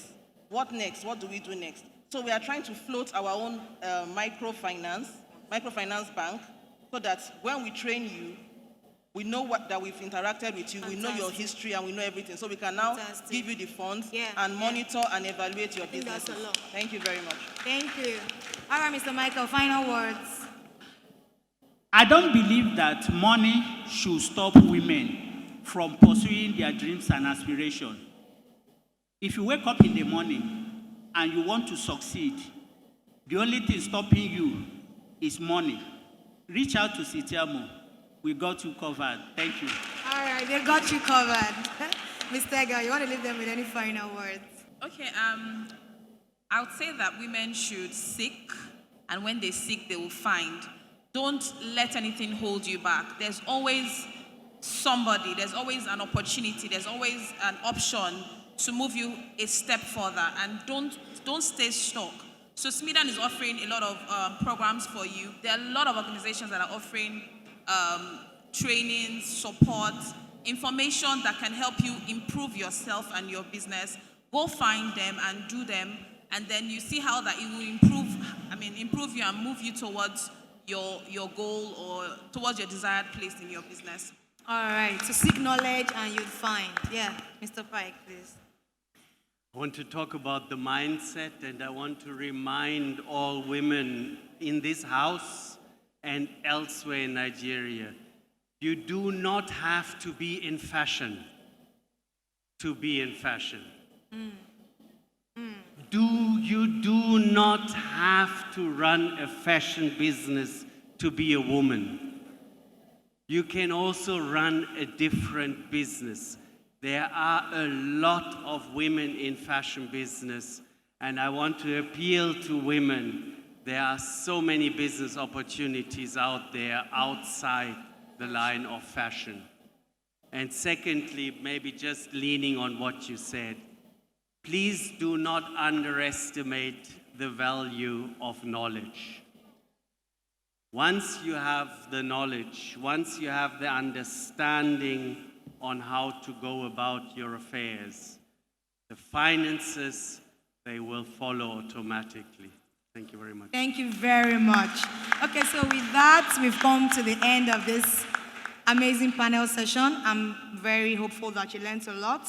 So from here, we'll say, start where you are, keep trying, and seek knowledge. Thank you very much. My name is Fauzia Taiwo Akobi. I'm CEO of Adma Corporate Catering and Events. Actually, I've been attending summits, but this one is a superb because many insights, for instance, now, they let me know that as a business owner, we should run our business as if we are running our business, children. If, for instance, as a person, we don't want our children to lack anything. So which means we should also make our business not to lack anything, mostly matter of finance. What do I mean? That you should not just dabble into your finance, your business finance or business money just as anyhow. You should always pump into your business so that it will boom, and by that you too also be robust of having business, not just business for business. The organizer, I'm very grateful. May God continue to bless them and put more blessings there. But this program is a superb. More of it. Hope this one will not be the last. We are expecting more of it. By God. Did they do justice to the topic? Yes, they did. Right, and there's something GIZ does with GOPA called the ICSS. Innovate, create, start, and scale. It's a training program, right? We are hoping that with finances, we'll be able to enroll some of you guys. We'll look for the finances and enroll some of you guys into that program. Once you're done with that program, it will also help you, right? I'm a trained coach for that system. So we'll look for a way around it to help you. And maybe our next speaker will be able to sponsor some of you to attend that training. We know we are in a political season, right? Are we in a political season? And I found out that every political season, every other person is important apart from the woman. The only time they need the woman is for her to come and vote, right? And after she votes, they abandon her, right? But I told myself, I and my team, I said, this time it will be different. So alongside with my team, we are partnering with the Ministry of Women Affairs to do the first of its kind pink debate. The only gender-based debate that will focus on only issues of gender. We have invited all the political parties, and that debate will hold on the 10th of December in Abuja. Can you clap for us, please? Because we believe that these aspirants must come and tell us what their plan is for the woman, right? She's not just supposed to be in the kitchen. We are going to be asking strong questions on affirmative action, girl-child education, maternal and mortality health. So there's a lot of things we would ask them, but that's for that debate. So while we were organizing this event, I thought it right that since we're going to be gathering a quite number of women in this place, why don't I throw out an opportunity to one of the presidential aspirants to come and say, okay, if I get into office, access to finance is a problem. What will I do for women? And we'll be having this event in Abuja, in Port Harcourt, also in Kogi. The Kogi people have called us to fix their own events. And this is our contribution to democracy and next year elections. Like you know, LC, the Lagos State Chamber of Commerce, had their own rights, where they had on economy with the aspirants, right? So we are saying we are women. So what do you have for the women? On this note, please help me welcome the presidential candidate of the Social Democratic Party, Prince Adewole Adebayone. As he tells us, if voted into office, what I have for women as regards access to finance. And probably he will end by sponsoring some of you to our program on ICSS. Thank you very much. Sir, you have the floor. Thank you very much. Let me thank the organizers for inviting us. And let me thank you, women, for putting this together. There's something, I'm sure we know it, it's called macroeconomics. No business, however well arranged, can escape the macroeconomic imperatives in the country. You are running a business, whether it's hairdressing, whether it's catering, whether it's tailoring, whether it's medicine, whatever you are doing, hotel management, you cannot on your own protect the value of the naira. You cannot determine whether the naira becomes 800 to the dollar or 900. You cannot determine the price of petrol. It is the job of government, using the central bank and Ministry of Finance and other tools of government, to ensure that you have a stable currency, so that if you are selling things overseas, you can receive your income. If, on the other hand, you are importing fabric from Turkey to make your clothes, you don't sell the clothes, and when you want to go to Turkey to buy the next bale of cloth, your money is not enough anymore because the exchange rate has changed. So we'll take care of that for you. Second is that we will ensure that in access to finance, and that is where we need to be careful. In Nigeria today, access to finance is 99% in favor of big businesses and about 1% in favor of small and medium enterprises. It is assumed that it's an achievement for the country if somebody set up a cement factory or a refinery, very large. We say the largest of the largest of that. If you know the amount of money that Nigeria spent on Ajaokuta steel, that money that has not produced 1 bar of steel will have supported 40 million men and women small enterprises. So in our government, because we are social democrats, we'll ensure that SMIDAN, which is the agency, is properly funded to the tune that it's only smaller than the central bank. Secondly, that in government contracting, and that is where I will conclude because of time, there's an agency in America we call SDA, Small Businesses Office. That Small Business Authority ensures that it monitors governments everywhere in America to ensure that if you are, let me give an example. In Nigeria today, our budget is 20 trillion. 20 trillion is the budget. I don't want to talk about the deficit aspect of it. Out of that, government will give contracts. But I can assure you that small and medium enterprises will not get up to 2% of the contracts. Maybe some of them will get from being subcontractors to the major contractors. But under the SDP, our approach, and they use it in the Second Republic, I think UPN and GMPP used it, whereby if you wanted to make 2 million notebooks for children in school, you don't go to a big publisher and give them the 2 million to make. No, you go to small and medium enterprises and give them in 20,000 so that everybody is doing that. If you look at road construction, they are making a road from Lagos to Ibadan. They give it to one big company, maybe a German foreign company. And then that company looks at all the people selling iron rod, doing everything along that Lagos-Ibadan, both Lagos, Ogun, and Oyo, the 3 states implicated. They will not buy anything from them. So in our own government, it's going to be different. The third element is access to finance.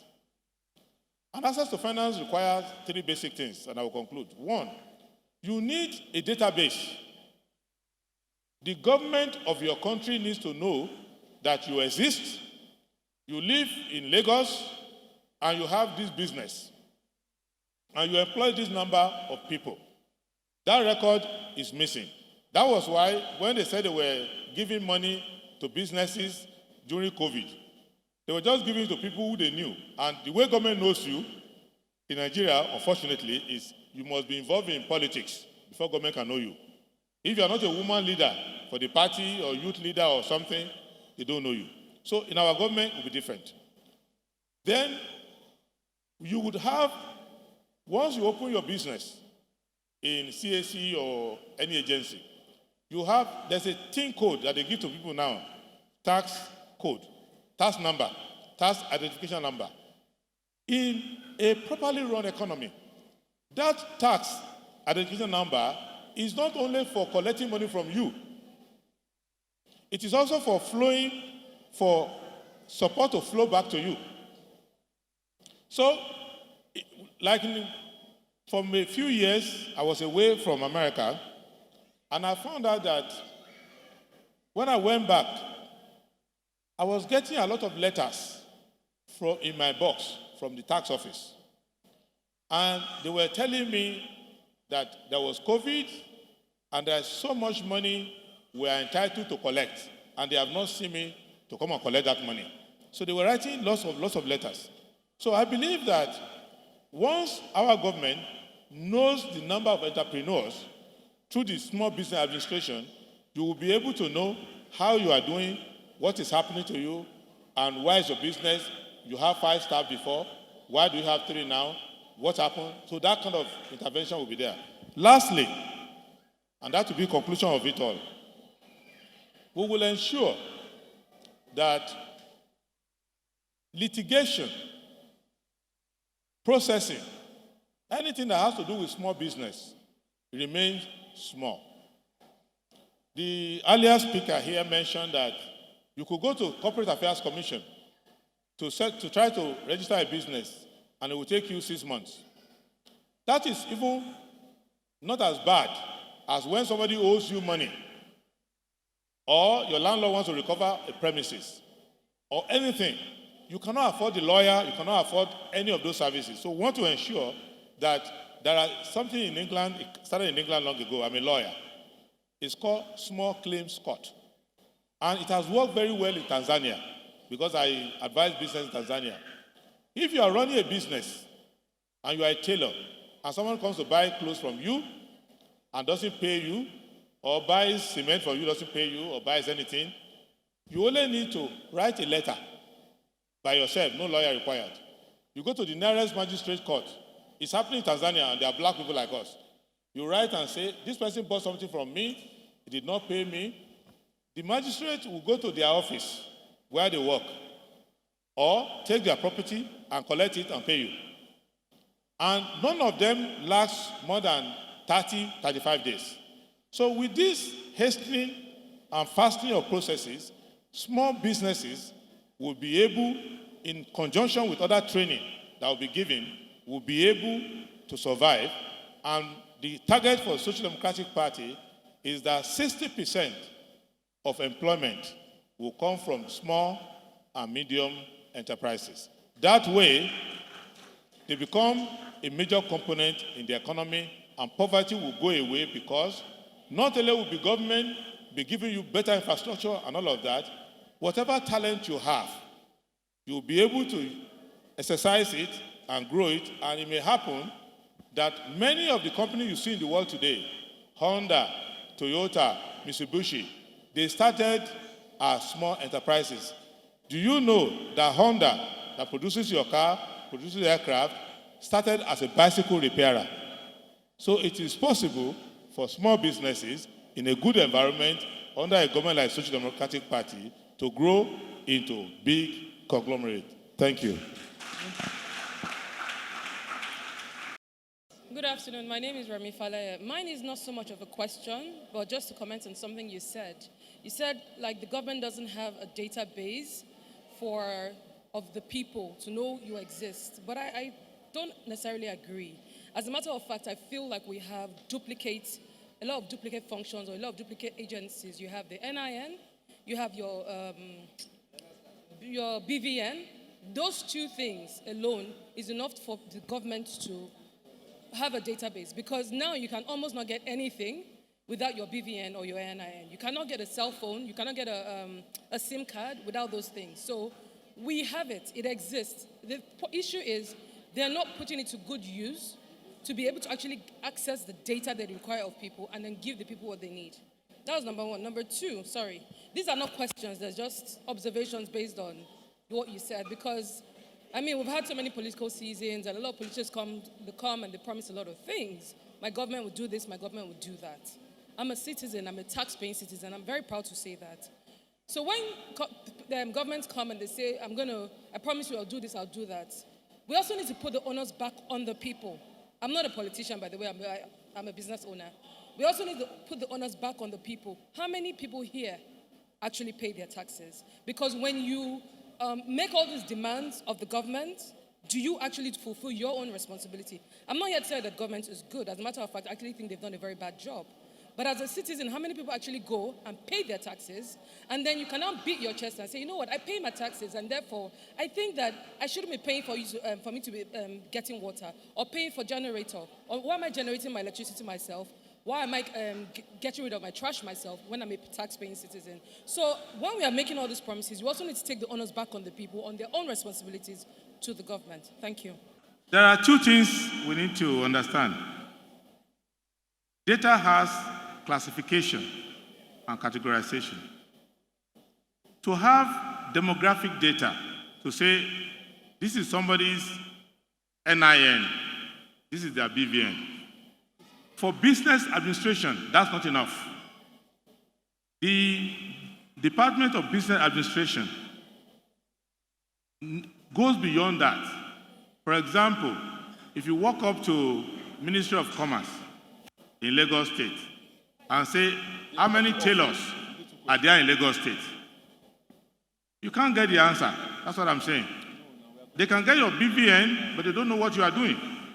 So if they don't know what they are doing, they are not able to help you. That is the first thing I want us to understand. The data you need for the purposes of business, small business administration. Look at SMIDAN. You can go to SMIDAN office, which is the federal agency. They don't have a database. So even if you go to CAC and register your business to be selling pure water, CAC will give you your certificate. You will hang it in your office. But SMIDAN will not know. So what we are trying to do is to have an integrated system whereby the small business administration knows what you are doing. In fact, in countries like Bangladesh, other places, they have extension officers. You know, in the traditional system, we used to have somebody in Yoruba language called Alajo, his daily contribution. They used to go from people's shop to people's shop. How are you doing? What happened? How much did you make? So we are trying to give that extension. Second, the issue of paying tax or not paying tax. Paying tax is good for citizens to pay tax. But for a government that wants to grow the economy, when you are interacting with businesses, that is not the priority. In fact, in many countries, they give tax waivers to small businesses because our focus is to eradicate poverty by giving people ability to earn income. If a person who is frying akara is able to have access to capital and they set up a small shop and they hire like 5, 6 people, for Social Democratic Party, whether they pay tax to us or not, we're not that worried because they are no longer poor. They are able to feed their children and none of that. We will start our tax collection from the big corporations first before we gradually see that people, after they escape poverty, because in other spending, for example, let me give you one small example. If you are running a tailoring shop, I'm not going to come to you to worry you about tax. But the day you make enough money and you buy a car, when you go and register that car, you will pay us money for registering your car. Because we now know that you are making money, you can afford to buy a car. The day you buy land, you will go to Alausa to go and register the land. So from there you can get other income, but don't use direct taxation to kill a business that has not started. That's what we are saying. Thank you very much. Please, very brief, straight to the point because we're actually running out of time for the next session. My question is, you made mention of small claims squad. Now, all this agenda, is it only when your government come into power it can come to reality? Because many small businesses are actually suffering from debt recovery. So is it only when your government come into power that small businesses can benefit from it? So let me just take the second one so you answer together, the final one. Long answer to that is yes. Because unless you are in government, you cannot exercise government powers. You can only be advising. So luckily for Nigerians, we have an opportunity to change our government in February. And by May, a new government will come into place. But if you don't change your government, you will obtain the same condition. And what we are trying to do is very simple. We are trying to ensure that, there are three benefits from this change. Most of the income that small and medium enterprises make goes into any living: food, housing, transportation, paying children's school fees. Once you have a government that takes care of that, like when I was growing up, till I became a lawyer, my entire family did not spend on me up to 30,000 naira because I went to public schools. So that was a saving. Now, to send your child to primary school or daycare, it costs so much. That's out. Second, when government doesn't patronize you, it is difficult for you to grow as much as somebody being patronized by the government. And the government is a large spender in the economy. If you know any of your friends who's a decorator, who is decorating for Lagos State government, he will make more money than you decorating for private people. And that is true of many sectors. So we will ensure that contracting is fairly done, that you can bid for a contract, not because you know somebody.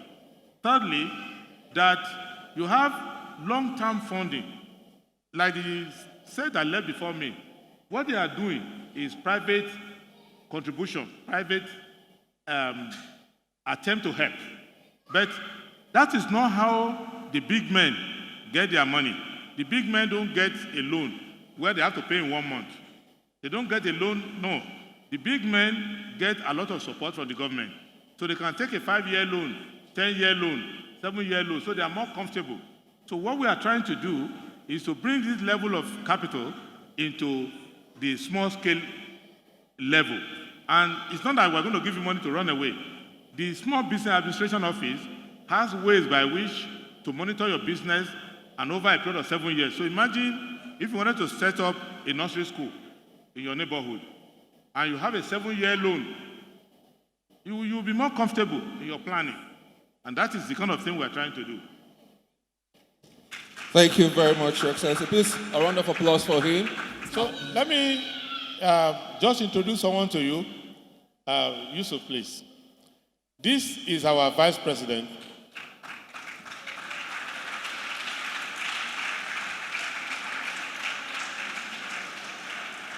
He's supposed to be in Abuja, but the reason why he came with me here is that most of his adult life, he has been handling small and medium enterprises. That's what he does. So maybe he can give you a little introduction. Hello, good afternoon, everybody. So as my principal has explained, I have been a banker and an SME specialist most of my adult life, most of my professional life. I'm actually an engineer by training, but I've been in the bank, I've been dealing with SMEs, and I had a very interesting time here listening to your panelists earlier on. But one of the things that I think I failed to hear from them was the need for grouping and cooperatives within the informal sector, the women. Because what that does for you is that information, which is one of the key things that is used to exploit you, when you are in a group or a cooperative, there's a lot of information that goes through, number one. Number two, when you're looking for finance, and you have to learn about finance. When you're in a group, it is easier for you guys to deal with the banks or any financier. When that is done, they can deal with you. And because you're a group, you tend to support each other in terms of collaterals. Because when you're a group, if you're giving money as a group and one person doesn't pay, the rest of you will put pressure on that person to pay. So there's a lot of advantages to grouping and cooperatives. I didn't hear much of that from them. So it is important for you when you come to places like this. Somebody talked about a voice for the voiceless, right? In fact, even the exploitations that you get from husbands is protected when you're in a group, because they can't just come into a group and mess up.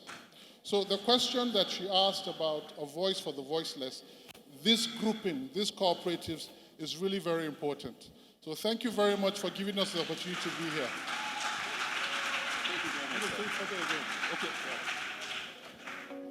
Okay, my name is Anojulu Onyinye, and I'm the CEO of Flings Food and Beverage Industries Limited. For me, today it was, very, very awesome. I've been attending trainings, but today there's something specific, about today's training. First of all, mentality of women is very important as regarding businesses, the way we see ourselves, and also knowing that there are a lot of platforms that are ready to welcome women, bring women into, realizing their whole vision and everything they want to be. So for me and networking, I have met a lot of wonderful people today that my relationship and my network is going to another level. So I'm really very grateful for the organizers of this program, and I know we're going places with them. I'm going home with a lot of things. I have been able to know a whole lot of, financing opportunities that are there for women. I'm going home with another mentality altogether. If I were operating maybe in 70% of mentality of where women should be, I'm more bolder to assess platforms and leverage on heights, knowing that the world is there even to hold my hands. I'm no longer afraid, failing, because there are a lot of people there that are there to even gear me up. So today, it's awesome. Thank you so much. Thank you very much. All right, ladies and gentlemen, the next presentation, for just 10 minutes, the banks have been our problem. So I brought a banker to tell you something about what her bank will do for you. Please put your hands together for Bolanle from Sterling Bank. She's the head of the MSMEs, am I right? SME, Sterling Bank. So she will come with a presentation and let you know what Sterling Bank has for women, how to access it. Please, when she's done, don't rush her. You have access to me, access to her. And if you stay to the end, you will see her. Thank you very much. Good afternoon, everyone. It's really nice to be here. Thank you very much for organizing this event, to all of the event organizers. I currently head the SME product team at Sterling Bank PLC. One of the things that we've done is that we found out that businesses are the backbone to the economic development. Hence the reason why we decided to segment and focus on small and medium businesses as well as micro businesses. One of the things we found out were some pain points based on engagement, right? We found out that most businesses are run through personal accounts. I know a whole lot has been said on the previous panel sessions, and it makes it difficult for access to finance. It makes it difficult for you to also have visibility based on the backbone of different finance and expansion. That's the reason why at Sterling we decided to develop what we call the Business Hub.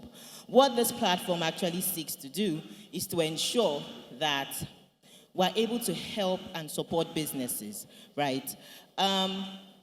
We understand that every business owner has a whole lot for them to do.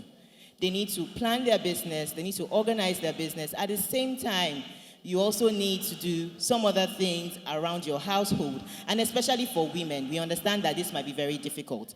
And that's one of the reasons why we said the Business Hub as a platform, the major goal we are trying to do is to ensure that we provide you with services and offerings that would help you reduce or minimize a whole lot of the hustles that you would experience typically. This is just an introduction as to the SMEs, and because of the limited time, so I will just speak on. The Business Hub platform helps you with your structure. How does it help you formalize a structure? what we've done is we've gone into different partnerships, right? We understand the hassles that typically we experience when it comes to CAC, engagement with CAC or with solicitors, to be able to help us register our business and how long that actually takes. So what we do is we encourage businesses to sign up on the platform to be able to have access to their business registration. This we have typically reduced to a period of 10 business days because of the different engagements that we have with solicitors and partners.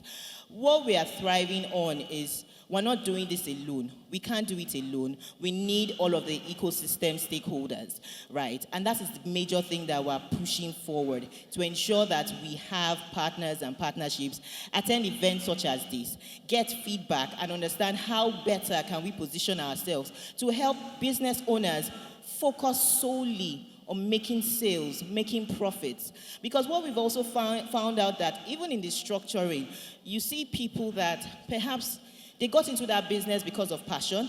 Some people got into that business accidentally. So when I mean accidentally, perhaps you finished from school, there's no job forthcoming, and as such, you pick up something to do, which is quite, commendable. But there are certain things that if you then come to a bank, because I know a lot of feedback we've gotten is access to finance, access to finance. They would ask you, are you structured? That means, are you registered with the CAC? Do you have a business model? What is your transaction turnover? Are you sure you are putting the right pricing on your goods or your service? Because we do understand that a lot of us factor the pricing without really considering all of the elements of cost, right? And that's the reason why we have this platform. We understand this at the pain point, and that is what this platform is meant to do. Now, I've talked about the structure aspect of things, the access to finance. To be able to have access to finance, you need to have transactions moving to show that your business is viable, to show that you have that capacity to pay back, because no bank wants to chase you to get their money back. They want to make sure that out of the repayment that you are doing, right, there's a particular threshold that you should be able to have, right? So I think it's about 33.3% typically, meaning that whatever you are making, you shouldn't repay, your repayment shouldn't be more than that percentage of your income. If it is too much, it means that you are going to be stretched, because we understand that you have other needs for funds that you are also putting in. Someone made a very valid point earlier today, separation of your accounting entries, meaning that you need to separate your personal account from your business account. And how do you do that? As a business owner, you need to calculate and understand that you are also a staff. You are an employee of that business. So you need to pay yourself salary. You don't pick from the company account, but you actually take a bit from it. But that is after factoring your expense, your cost, and understanding what your profit margin is. And if you need to go back and up that spread, understanding what your market is and who your customers are and where your location also is based, because your location is very key. So some of the things that we have is majorly the business structure that we're trying to help you do, advisory services where we are sure that your business is something that would stand the test of time. It will grow above 3 years. Our segmentation is that we see businesses within the first 3 years as emerging businesses.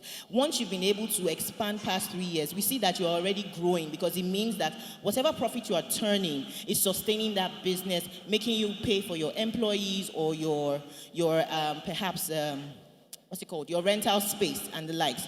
We went further to say, what other solution can we help businesses with? We have a fashion hub at Ikeja, Adebola House. It's called the Business Hub. If you see it, you see the sign TBH. What we did was to create that hub with fashion equipment. So from your sewing machines to your whipping machines to your board, ironing boards, and different things, you name it, with your mannequins and all of that you need. Saying that those in that fashion business, all they can do is take their material, walk into that place, and utilize the services there. You get registered and then utilize the services there. There's a fee to pay, but the fee is really minimal, right? And we will have a manager there who can always give you assistance and support. Additionally, within that space, you also have a modeling agency, meaning that you can actually have professional pictures taken of your outfit. This helps promoting your access to visibility. We also have co-working space there. We have people who are freelancers, and we also have people even in the travel industry that come there to work. because we're providing you with that space. You don't have to worry about power. You don't have to worry about so many things, right? And we do this also on a subscription basis or a one-off basis. Those are the things that we've been trying to help businesses with. And the only way we also get to expand on our solution is also by getting feedback and understanding the peculiarities, because there are different business sectors. Different business sectors have different kinds of needs. Additionally to that, what we also have is, how do you get to tell your customers to pay you, right? You can easily create what we call a payment link, which you can send to your customers, meaning that they can use perhaps their card or different kinds of methods to access that payment with an invoice. You need to have that professional look, that professional brand, so that everybody will be able to take you seriously. And you yourself will also have that faith and conviction that this business that have started is here to stay. Okay. So those are some of the services that we have, right? We're also working to make sure that we have communities. Communities in the sense that what is peculiar to, let's say, the food industry might be different to the drinks industry. So by understanding what those individual communities require, we can then further structure perhaps our financing. Right now, what you would find most people is that you probably have a blanket sort of requirement, and all of that. But what we're trying to do further is make sure that we have constant engagement with the community so that we can streamline our offerings and ensure they also align even with the current situation that we're in the economy. So at the end of the day, businesses can grow, can scale, and be sustainable. The main goal is for your business to be sustainable.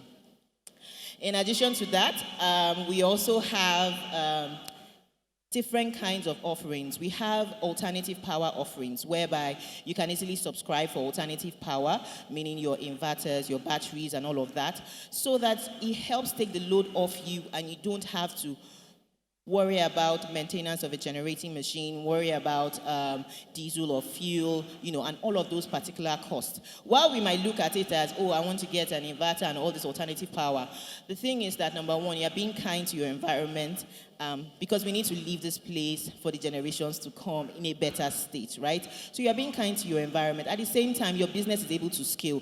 There's no issue of there's no light, because that's the major reason why I can't work. Or my customer is in my shop and then there's really no light. It doesn't also show that level of credibility or support for that business, right? Because then they'll be wondering. What we also plan to do is to be able to give access to market. Access to market being visibility. We're actually in talks with different partners to see how best can we support businesses, perhaps maybe through providing them with technical means, right? Meaning that technical inputs that they might require at subsidized rates, because we want to make things a whole lot better and easier to support businesses as they are scaling. So those are some of the offerings that Sterling Bank currently offers. And the reason why we are actually segmented this way is because we believe that by us focusing primarily on certain sects or segments of businesses separated from your large corporates, so that's the small, medium enterprises, we'll be able to understand the needs and be able to provide the right solution that fits that business. We also have our micro business division, whereby what they do more is engage in communities. The strength of a community, I know someone has spoken around that, is really huge and immense, because sometimes you might not be able to get access to finance as an individual, but when you go as a community, you would have that access to finance simply because there's a group of people. So you now have what you call like a grouping score or a credibility score that can be assigned to that particular group, and also you would have people also checkmate you even outside of the banks. Because at the end of the day, what exactly do we want to do? We want to support small, medium, micro businesses to start, to scale, and to be sustainable. Thank you very much. I want to read a tweet, something somebody sent me on WhatsApp. She said, you can pack millions of women on the platform. The banks won't give them any loan. It happened in 2004. So, Bolale, I want to ask, please, that this prophecy should not come to pass. Yes, no problem. All right. But the key thing I would like to say also is that in having access to finance, you need to understand and identify what the loan purpose is. Sometimes what we found is that some people request for certain kinds of loans, right? And the kind of transactions that they've done on their account does not actually support that amount of loan. So if you were asking for a loan as cash, right, and it's not for your working, it's not as your working capital, but you want to use it to acquire an asset, what you should have done initially is to ask for asset financing. So that way, that asset becomes your collateral, and then it reduces a whole lot, and it helps us understand, okay, so this is what you want to actually get, this is why you want to get it, and a lot of the analysis that will be done will be towards that. But I think most times, a lot of people just ask for money in terms of cash, without actually balancing to identify what exactly is the real loan purpose. All right, thank you, Bolale. Quick one before I open the question to the floor. How long does a client need to have a relationship with your institution before they can access finance? Okay. So currently what we have today, right, is that we encourage you to have at least minimum of 6 months. But what we are trying to expand on with our business support facility, which is our lending platform for SMEs, is that we're trying to incorporate the fact that you might not have been banking with us for 6 months, but you have an existing business account elsewhere. So we would then ask you to provide perhaps maybe a 1-year statement so that we can see how your operations have been exactly. All right, thank you. So please, a round of applause for Bolale. Actually opening the floor for 3 questions. Wow, you have a lot of questions. They are here for you. 4 questions. I will give numberings, right? And I will pass the mic round, and as they take the 4 questions, you would answer. So while they are taking the questions, please will permit the candidate of SDP to leave for another function. So let me give the numbering. Good afternoon, everybody. Standing on the existing protocol, I want to ask, please. Most times women come to bank for loans. The issue is not only about not lending them the money. What do you do afterwards in following up to help most of them that are not aware of what and what to do? How do you advise them and see to it that at least they have a backbone, someone from the bank who is assigned to this customer that wants to access loan? Maybe because of lack of information, the person couldn't, or not structuring the business. So what help can you learn? Okay, to answer that question, so typically what we do is that, of course, immediately you're onboarded on our platform or on our bank, you have a relationship manager who would help you analyze your books even before presenting it, to understand how the cycle is and what you might need to do to improve it. What we're also trying to also leverage now is that we're also going into partnerships with different companies that can also provide capacity building, trainings. We have a department called One Woman Department as well. They've been in different partnerships with LBS and the likes, trying to educate people, give them the necessary trainings and understanding of how business should actually be structured, what you should look out for. So aside from us, from the customer actually having relationship officers who will do that one-on-one review of their books, we're also into partnerships to be able to help with capacity building on a larger scale so that business owners know what exactly they need to be able to have a sustainable business. But if you do have any complaint or any advisory request, you can easily send us an email at hello@thebusinesshub.ng, HELLO for hello, at the business hub, THEBUSINESS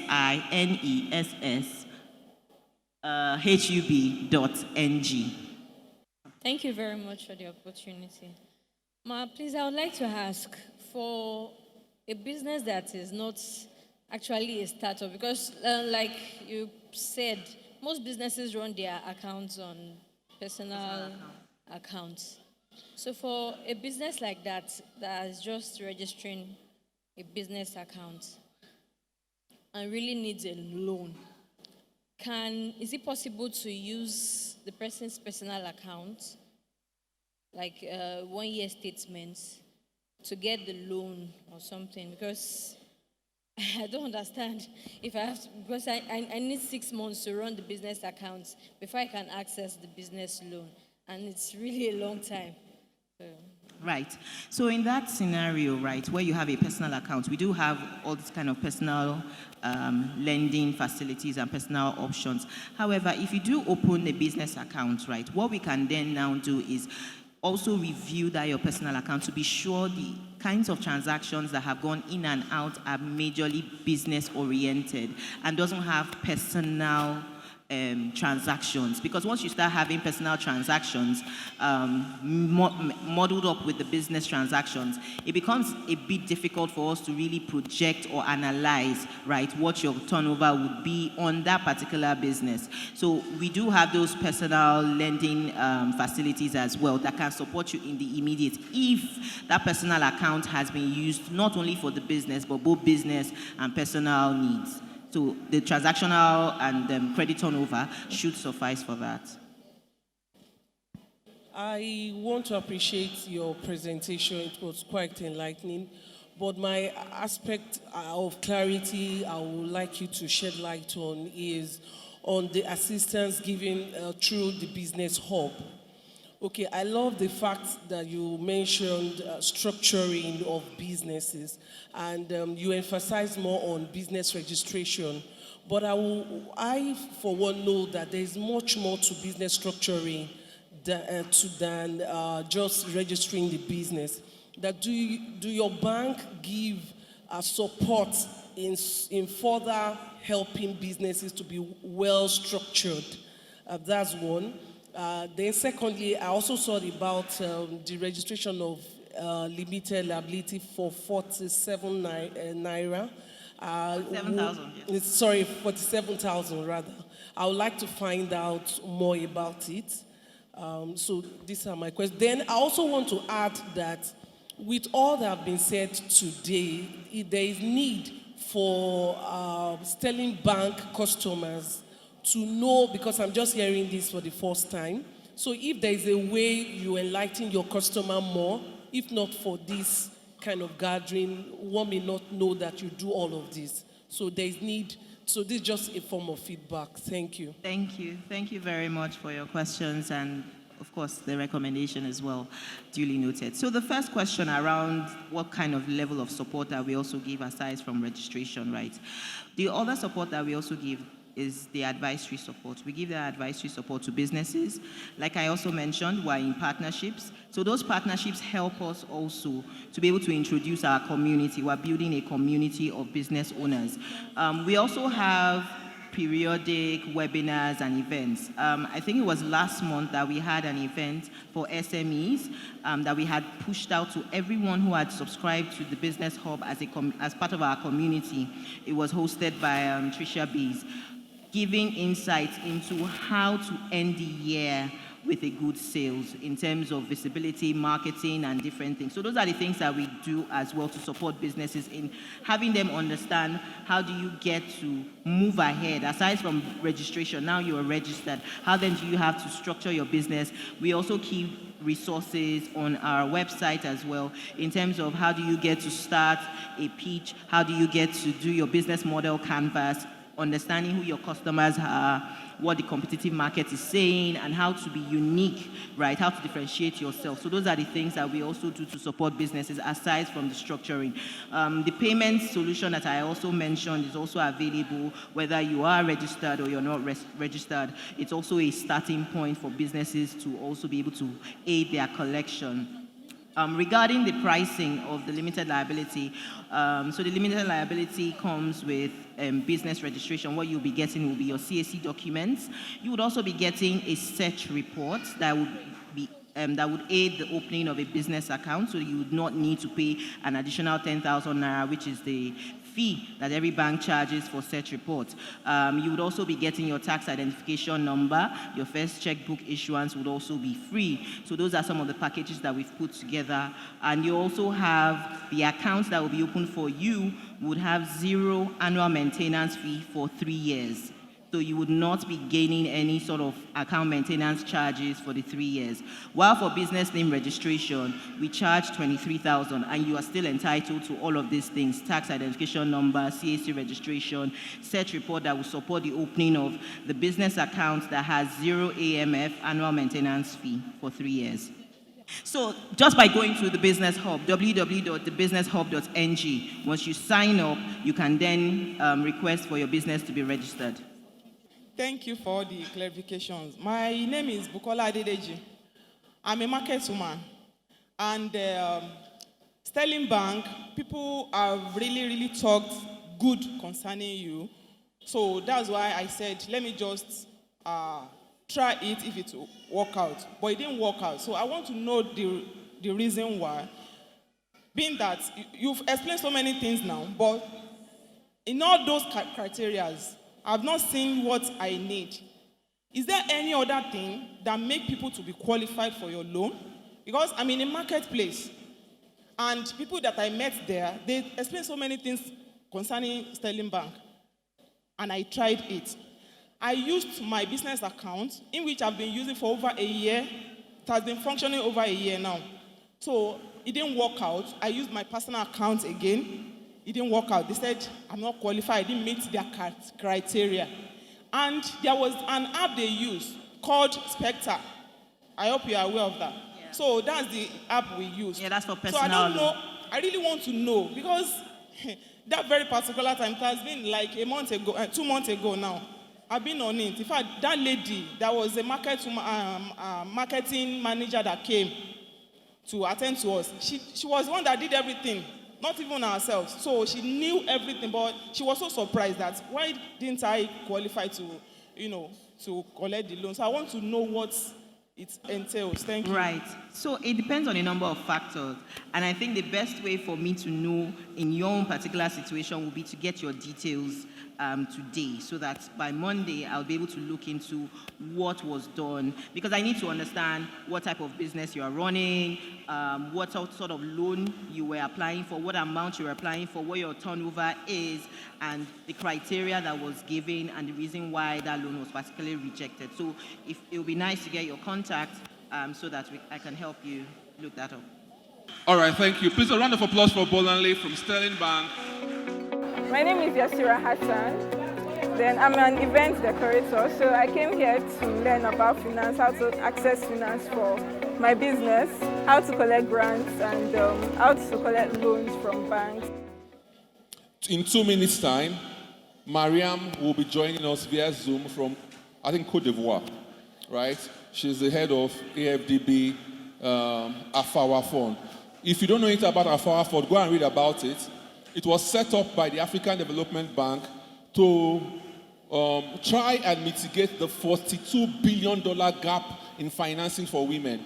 Guess what? She was at my event in Rwanda this year. I organized the annual African Women's Summit. Next year we are going to South Africa. You can join us if you want to. So she was with us in Rwanda this year, and she said something. Last year, they disbursed $500 million to financial institutions to give to women. Who got the money here? Guess what? She didn't want to tell me because it's tough, you understand? She didn't want to give me the name of the banks. But I had to find out. We have at least 5 banks in Nigeria that have that money. Guess what? Interest rate, 1 digit. Yes. Guess what? Almost no collateral. Yes. In this country, the banks are without money. So I have decided that if the banks do not want to... Billion, let me know when she's live, please. I have decided that if the banks don't want to give you that information, I will give you the information. Yeah? So that's why I say knowledge is what? Power. So while interviewing her early in May, she told me that this year, it's $1 billion they have. And it's annoying. It's annoying. And you go to these banks, they treat you like they don't have money for you. And it's not their money.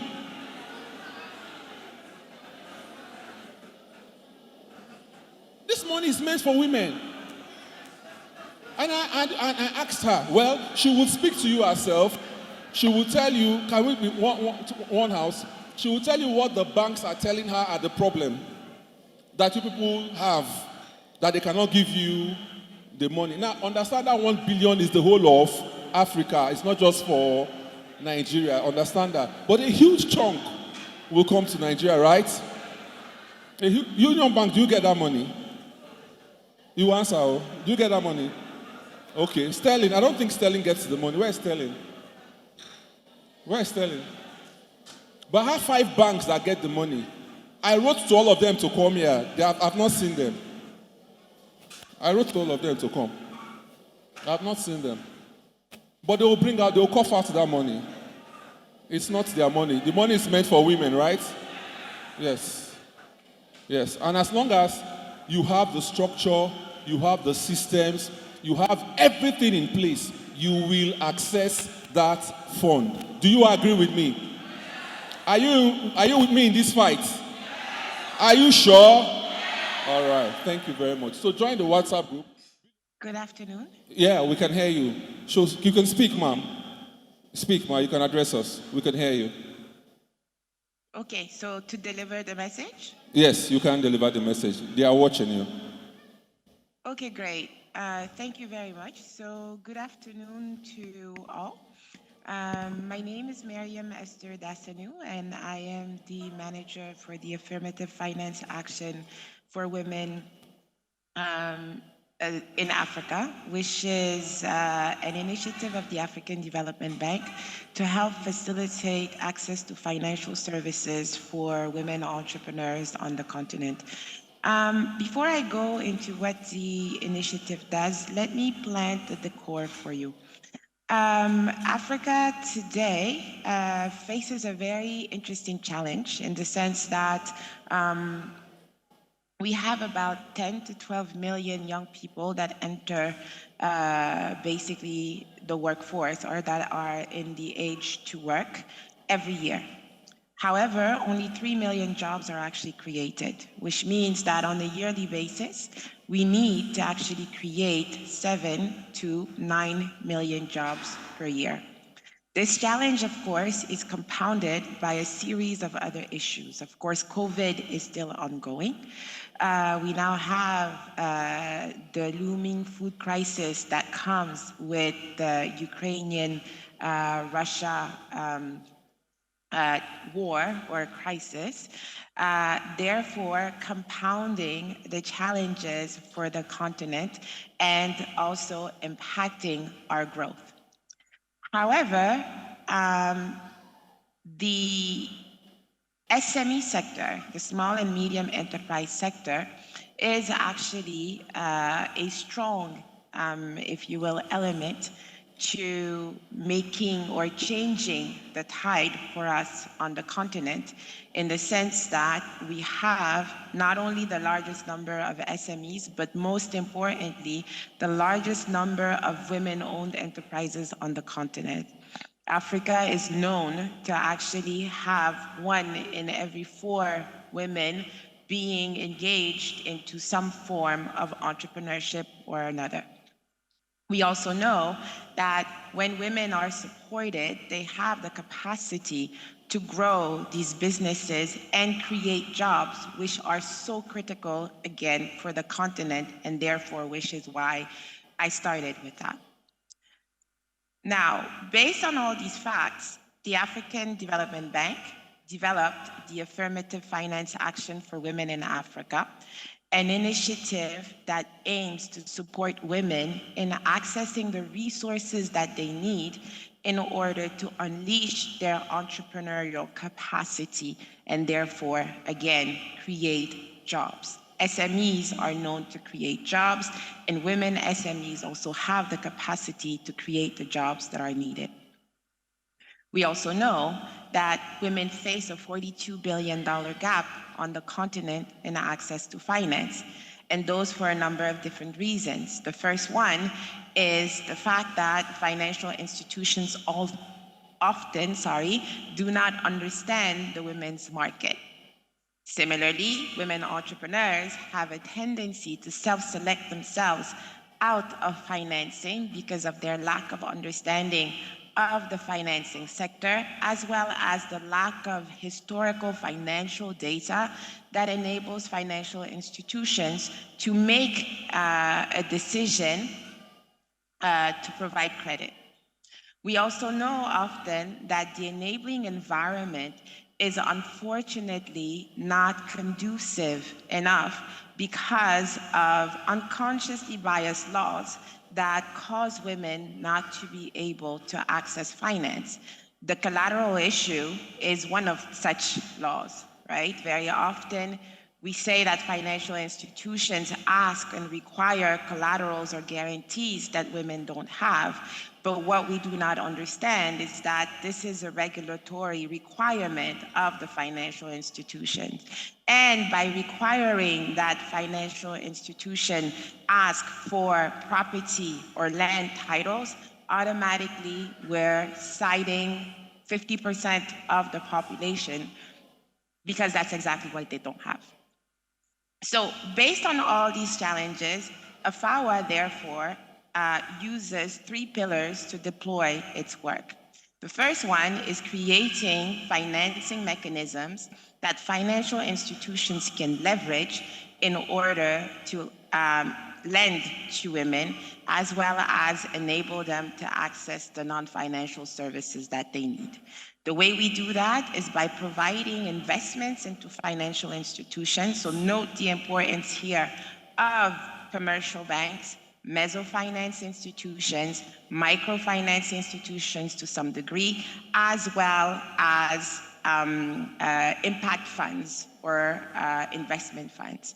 Because it is through these institutions that the African Development Bank will put its instruments, these are lines of credit, trade finance, equity, and most recently, a guarantee mechanism that enables to de-risk the women's market. Similarly, we will also make available, still via the same channel, capacity building, or otherwise known as technical assistance, in order to enhance the understanding of financial institutions when it comes to the women's market, the risk women entrepreneurs face and their differences with the rest of the market, and the way they have to take those into account as they create and develop new financial products and services, as well as non-financial services. In the same token, via these same initiatives, we work with women entrepreneurs to enhance their understanding of the financial sector, to help them in developing the historical financial data that they need, as well as enhancing their business managerial skills in order to build more viable businesses that are worth taking the risk on. The third area for us is working in collaboration with governments in order to make sure that the right reforms are in place in order to make our policies, especially financial policies, more inclusive with a very focused impact on women-owned SMEs. So with all of that, thus far, AFAWA is present in over 23 countries, Nigeria included. We're working with over 41 financial institutions throughout the continent and have reached over $800 million worth of approved investment that are to be deployed to women entrepreneurs, those currently being deployed at this time. I really encourage you to work closely with your financial institutions. Work and approach the banks because they are truly the vehicles that have the capacity to provide the long-term financing in order for you to reach long-term growth. With that, I thank you and am open to any questions.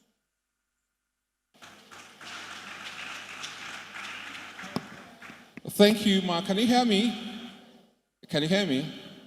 Yes, I can hear you. Very far, but I can hear you. Just for clarity purposes, do we have any financial institution in Nigeria that has these funds from AFDB? Do we have any that have these funds that should disburse to women if women qualify to access it. If I understand your question, what you're asking me is, are there financial institutions in Nigeria that have already signed on to the AFAWA initiative? Is that correct? Correct. Okay, so you have a few. You have FCMB in Nigeria. You have Letshigo, Nigeria, that's there. You have Wema Bank that also has worked with AFDB, pre-AFAWA, but nonetheless is still an investee of the African Development Bank. And of course, conversations are ongoing with other financial institutions. All right, thank you very much. So, Mariam, I will throw the question open to the women so they would ask you questions. Do we have questions for her? No, let me know. Or we don't have. Let her go since she has given us the information we need. Or do we have questions? All right. Madam, you've asked before, right? Thank you. Do we have questions? All right, madam. The first question for you, ma'am. Hello, good afternoon, the whole house. My name is Mrs. Awe Eniola. Yeah, please, how can we have access to this grant? Then what are the procedure? Question number 2. Thank you very much. Good day, everyone.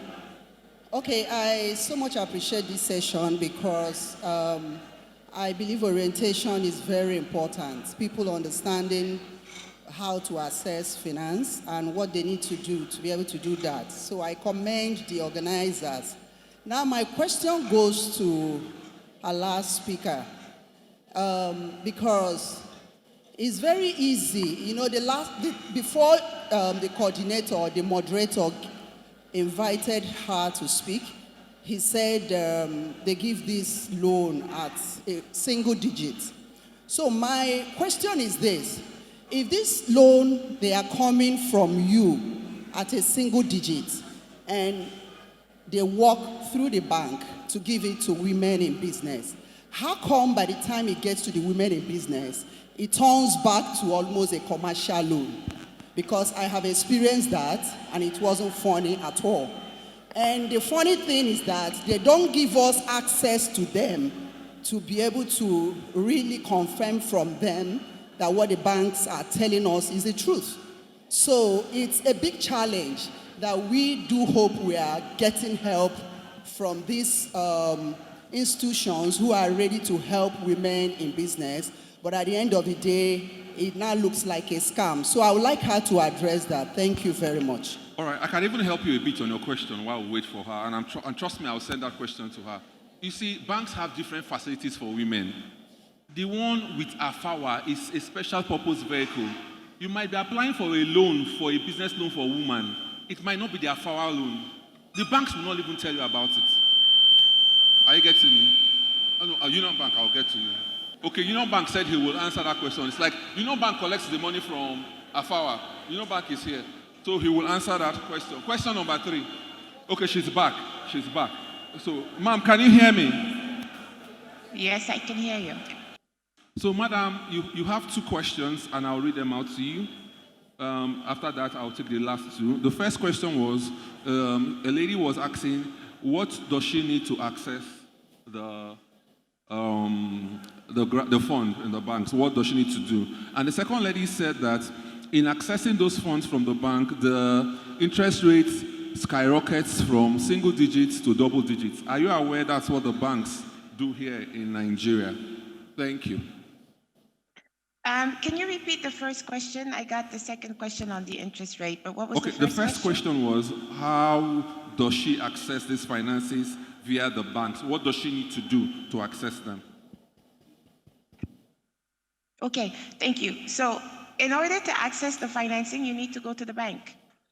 You need to go to the financial institution. You need to have an account that you have open with them. That account needs to have funds that have, if you will, basically funds or at least show movement on a commercial bank account. Because as a private sector, small and medium-sized enterprise, you should have open a private, if you will, a commercial bank account. This is how you're known to be a company and not an individual. And it is based on the historical data that you have provided that the solvency and the viability of your company is analyzed.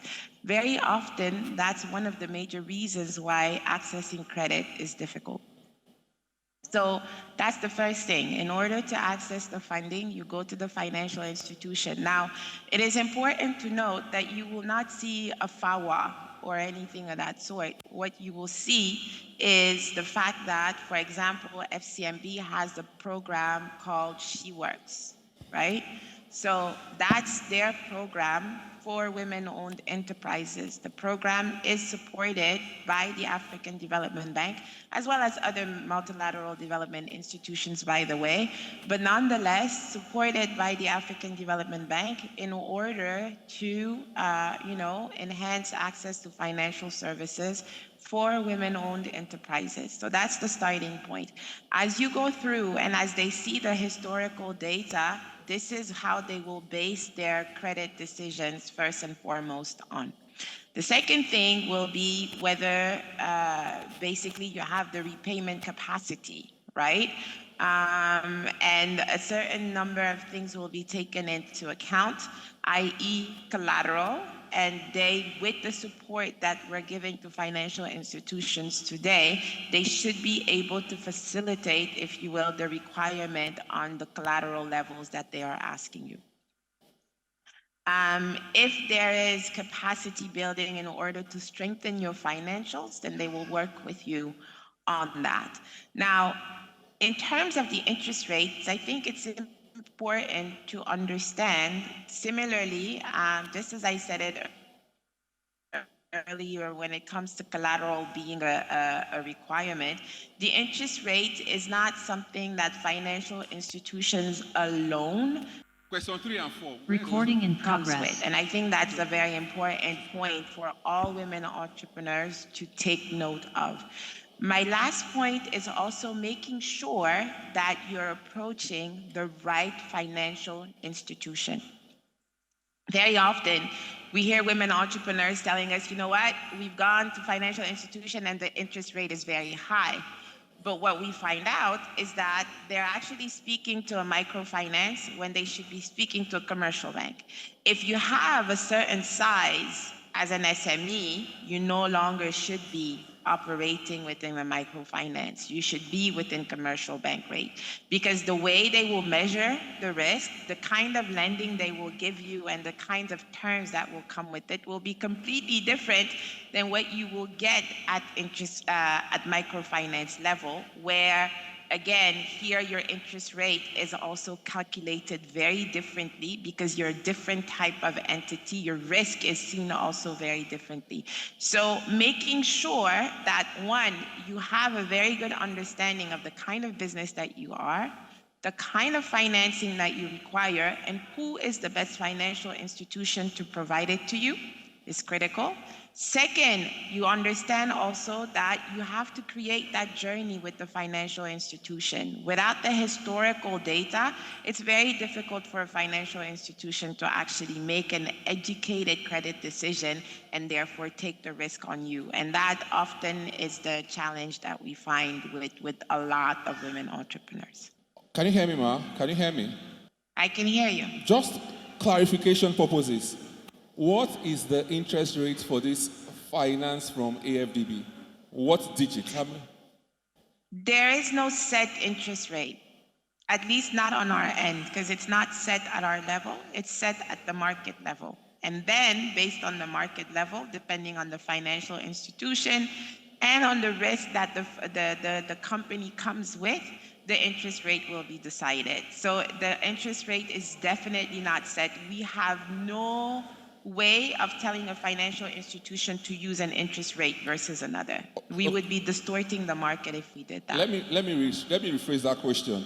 At what interest rates do you give the monies to the financial institutions? It depends. It depends on the financial institution, because we're an investor in those financial institutions. So the same way the financial institution is actually evaluating the company is the same way that we're evaluating the companies as well. So depending on the kind of risk and their solvency, the interest rates are decided. So that's it differs from one entity to another. Okay, Ma, let me rephrase the question again. For the finance that have gone out to the financial institutions in Nigeria, can we have a range for which you have already disbursed to them as the interest rate for you giving Sorry, to them? I can't hear the question properly. Okay, I said for the finances you've already disbursed to the financial institutions in Nigeria, the ones you've already given to them, can we have a range, if not a specific figure, at what range of interest rates did it get to the financial institutions? The ones you've already disbursed. This is, okay, so again, this is not information that can be provided because as I said, it depends from one institution to another. And even if we disperse at a certain rate, as they lend on to you, there are a certain number of parameters that they have to take into account to decide what rate they would go for or not. So it really at this point doesn't matter what rate we have disbursed to them on. Right? The point of the matter is we will disperse at a rate that, of course, takes into account the strength of the financial institution. It will take into account the level of non-performing loans that this financial institution has because that's where the risk is. Right? And then based on that, the rate at which we lend to them will be provided. But there is no, if you will, there is no one rate that we give and then you expect that they will give you at the same rate. It just doesn't work that way. All right, thank you very much, Ma. So quickly, please, just 2 more questions, then you can leave us. In providing access to finance to women, I've realized that providing access to markets too is also very important. How are we marrying these two? Thank you. Did you get that? Thank you. Yes, so providing access to finance is important, but providing access to markets for women is equally as important. So how do we address that one as well? Correct? Correct. All right. So AFAWA specifically focuses on the challenge of access to finance. However, we also are of the opinion that access to markets is equally important. And the way we are, if you will, encouraging the financial institutions that we work with is to also leverage basically their corporate portfolios to provide opportunities for women, small and medium-sized enterprises to access opportunities that they wouldn't access otherwise. But here the opportunities are through networks. Right? So accessing the right networks in order to access the right opportunities is something that we are actively encouraging the financial institutions that we work with. In Kenya, we're seeing that this model actually works, and we have financial institutions that create those opportunities, and policy has also helped tremendously in that sense because, for example, the commercial banks now kind of put pressure at that level for, if you will, financial institutions to kind of play the intermediary and provide these procurement opportunities. In the ag sector, we've had a different approach where, for example, in Côte d'Ivoire, we've literally created what we call the Buy from Women platform. And this is an opportunity for women cooperatives in the agriculture sector, for example, to be able to place their products on the platform. The platform is visited by many, and through that process, if you will, get orders.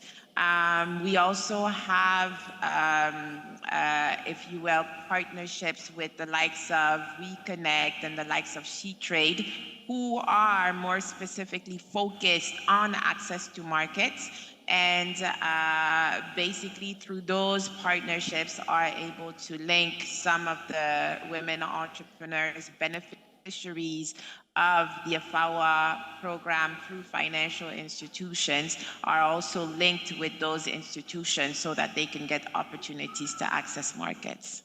All right, thank you, ma'am. The last question.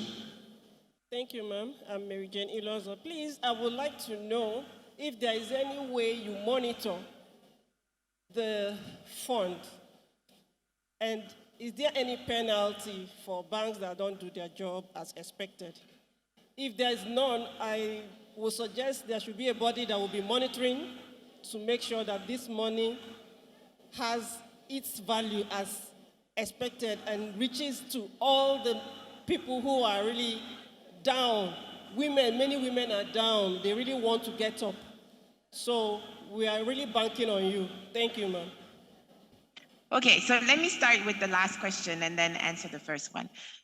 It is very important to note that the funds that these financial institutions are receiving are an investment.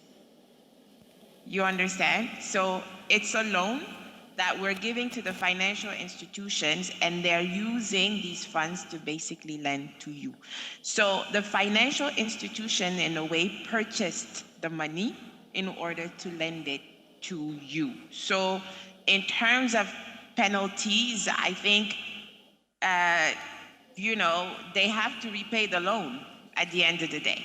That's the penalty. There is nothing else other than that. Now, the reason why we decided to create the technical assistance to financial institutions is actually twofold.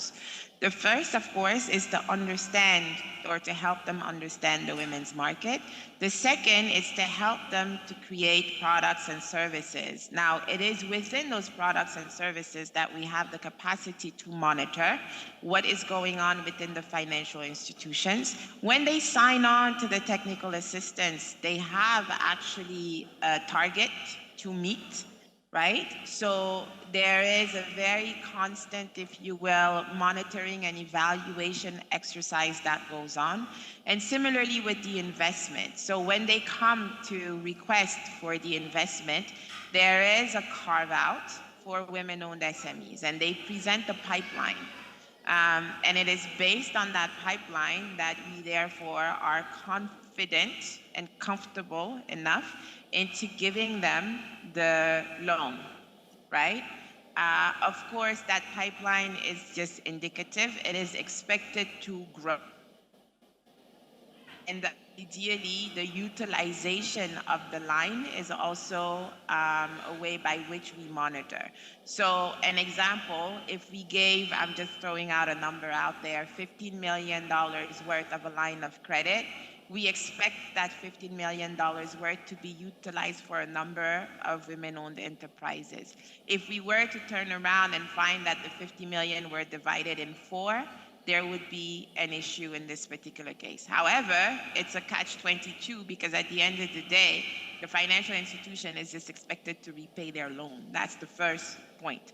Now, in terms of developmental impact, if that developmental impact is not reached, then we would need to understand why, and the possible implications would be that, there would be reconsiderations perhaps in decided to re-lend or not because of the low level of developmental impact. But first and foremost, when there is an investment, the financial institution is expected to repay the loan. All right, thank you very much. Exactly. Ideally, the more women entrepreneurs they are, the better. There is a 30% reach that they at a minimum that they have to meet, and ideally that portfolio has to remain low risk. That's also something. So if we lend and for some reason the risk becomes really high, then there are implications because then we don't disperse either. Thank you very much. Thank you very much. Thank you, Matt. Thank you for joining us. We do appreciate. If you have further questions, I'll send it to you directly, and I'll send the response back to them in the WhatsApp group. Thanks for always showing up when we call on you. We really do appreciate. Please, a round of applause for her, please. Thank you very much. Have a beautiful Sunday. Thanks for taking out your time on Sunday to be with us. No worries. Thank you. My name is Aisha Tijani. I got to know about access to Finance Summit on Instagram. One thing I learned today from Tega was that you have to start from somewhere. Even if you don't know where you're going to, just start from somewhere. You have to keep trying. That's one thing I'm going to go home with. After it, I learned other means of accessing funds, aside loans from the bank, such as seed funding, angel investors, and all of that.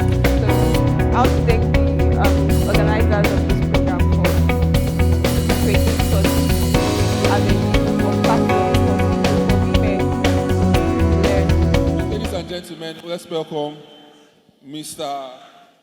Ayo from Union Bank. Okay, thank you very much. Many thanks to the organizers for giving us the opportunity to make this presentation. I lead the SME business at Union Bank. And Union Bank just recently won the award for the best SME bank in Nigeria. Please let us give Union Bank a round of applause. Okay. This is coming with mixed reactions, right? Union Bank recently won the best SME bank in Nigeria. And that is to show that if you are not yet a partaker of what Union Bank is doing, then Union Bank is positioned for you. That's what it means. But before the presentation, let me just quickly speak to a few things. Number one, a bank like African Development Bank, when they lend money to banks, for banks to lend money to you, that money is coming in dollars. So when they give me $1,000 that I should only lend to you, even if they give it to me at 5%, you know that my cost on that dollar is already more than 5% because I have to convert that dollar to naira. And we all know what the dollar is doing. So I have to first of all factor the issue of exchange rate movement into that cost. And that can be as high as 2 times that, and it can be more. We know where we started with on the dollar this year, and we know where we are today. And the volatility, the way the thing is moving, as if, people are just going from Ikeja from here to Ikeja bus stop and back. It's very unstable. So just to let you know, now on top of that, there are certain activities of the central bank that also affect the cost of the money, of every money that you deposit in the bank. There is a portion of it that the bank cannot use for anything. The bank cannot lend to you. The bank cannot invest it. So that already layers another cost on the fund. Do you understand? You don't? Okay. So the point I'm trying to make, basically, is that please do not be in a hurry to say that the banks are lending at rates that are too high. Because the costs that come with every 1 naira that you put in the bank or that somebody gives to the bank, that cost is a lot more than what we think. But there is something I want to say to you. To really know how expensive, to really know if the loan you are getting from a commercial bank is expensive. When a commercial bank says to you, I am lending money to you at 26%, the first thing you should do is to divide it by 2. First. So 26 divided by 2 is what? 13. Add 2 to it, 15. That is your cost. I'm telling you. The reason why we have to use 26% per annum is because CBN says that we should measure the cost of the money on a per annum basis. However, the real cost, because the interest rate is charged on what is left on the loan. So if you took 1,000 naira last month, at the end of 1 month, you're supposed to pay back 100 naira. The interest you pay for month 1 is on 1,000 naira, right? At the end of month 1, you pay back interest and principal. That is 100 naira back to the bank. At the end of month 2, you are paying interest on how much? 900. At the end of month 3, you are paying interest on 800. So when you really look at what your cost is for the year, what you find is that it's not more than 13%. And when the loan that you have taken is supposed to be repaid back to the bank in less than 12 months, you see that your cost has even really further reduced, because if it's a 6-month period, then it is not even the 13% I talked about. It's about half of that. Do you understand? The truth of the matter is that anywhere in the world, the cost of money is high. Anywhere in the world, the cost of money that you get without collateral is higher. Anywhere in the world. Right? But is it so high that it will kill you? No. Not in all cases. Not in all cases. In some cases, like the lady said at the beginning, that when she was repaying the loan to the loan shark, the loan did not finish. She just kept repaying and the loan did not finish.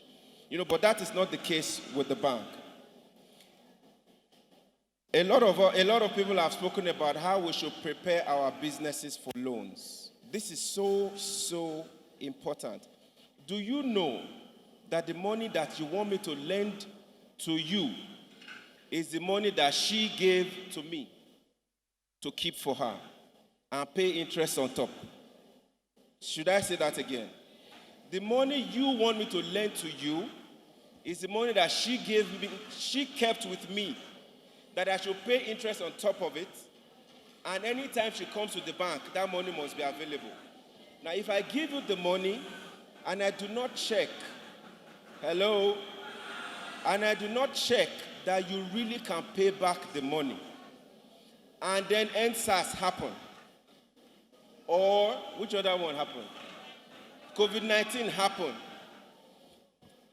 Can I tell her that the reason I cannot pay you the money you kept with me is because NSAS happened? I can't do that. That is why we have to prepare our businesses to be ready for borrowing from any financial institution. It is so important. We've talked about having bank account, operate your bank account, and the rest of it. And I want to just emphasize another point, which is that while you are waiting to register your business, it is possible for you to have more than one personal account where you dedicate one of them or two of them specifically for business, and you have another one that is specific for your personal dealings. It is so important that we separate what goes on in the business from what we do personally. First of all, for yourself, because you need to be sure that the money that is running through your account, the money that the business that you're doing, that you are able to track what is going on for you to know if you are making profit or making enough profit, for the business to be able to continue to pay your house rent, your children's school fees, to feed your family, and the rest of it. So it's very important that we separate what happens on the business. One of the things that Union Bank does is that when you come to the bank to request for loan for your business, two things happen. One, you can take loan for your business on your personal account, but there is a maximum account you can take. 250K, 500K, that's how far it can go. But it is also possible for you to have a registered business that you are running transactions on, and then you're able to show a track record of what has been happening on your personal account, but dedicated to the business. And on the basis of that, and what goes on your business account, you can get a loan as high as 20 million without collateral. Without collateral. Okay? So it's very important that we separate what goes on in the business and from what we do personally. Some people were asking the question, how long must I run my business before I have access to loans? At Union Bank, you need to have run your business for at least 3 years. No, hold on. I didn't say you must have run your business with Union Bank for 3 years. That's not what I said. Your business must have existed for at least 3 years. And this is not only a Union Bank story. Your business must have existed for at least 3 years before you can access loans. But if your business has existed for 3 years and you open an account in Union Bank today, you can access the loan today. Do you understand me? The reason why you need to run your business for at least 3 years before you ask anybody, any bank for a loan is because you as the business owner, you need to test your idea and be sure that that idea works. That idea needs to go through different economic challenges and survive for you to be sure that you should go and ask somebody to give you money, on top of which you will pay interest when you are repaying the money. It is so important that we make sure that the businesses that we are running can stand the test of time before we start looking to borrow money from financial institutions. Oh, of course, I can ask my parents, I can ask my brothers and sisters, my friends, to loan me money and beg them to let the business survive before they start asking for interest. I can do that. But before I start to involve a bank that will not look at my face when I default, then I need to make sure that this business can really run and generate income enough to cover the cost of running the business, to have profit on it, and be able to repay the loan. So I've told you that at Union Bank, you can access up to 20 million without collateral. I've told you that if you have run your business for at least 3 years, even if it's not registered, right? If it's not registered and you register it this year, right, you can access loan on the business account as soon as you open account with Union Bank. Now, to address the needs of women, Union Bank came up with an initiative called the Alpha Community. Alpha spelled as A-L-P-H-E-R.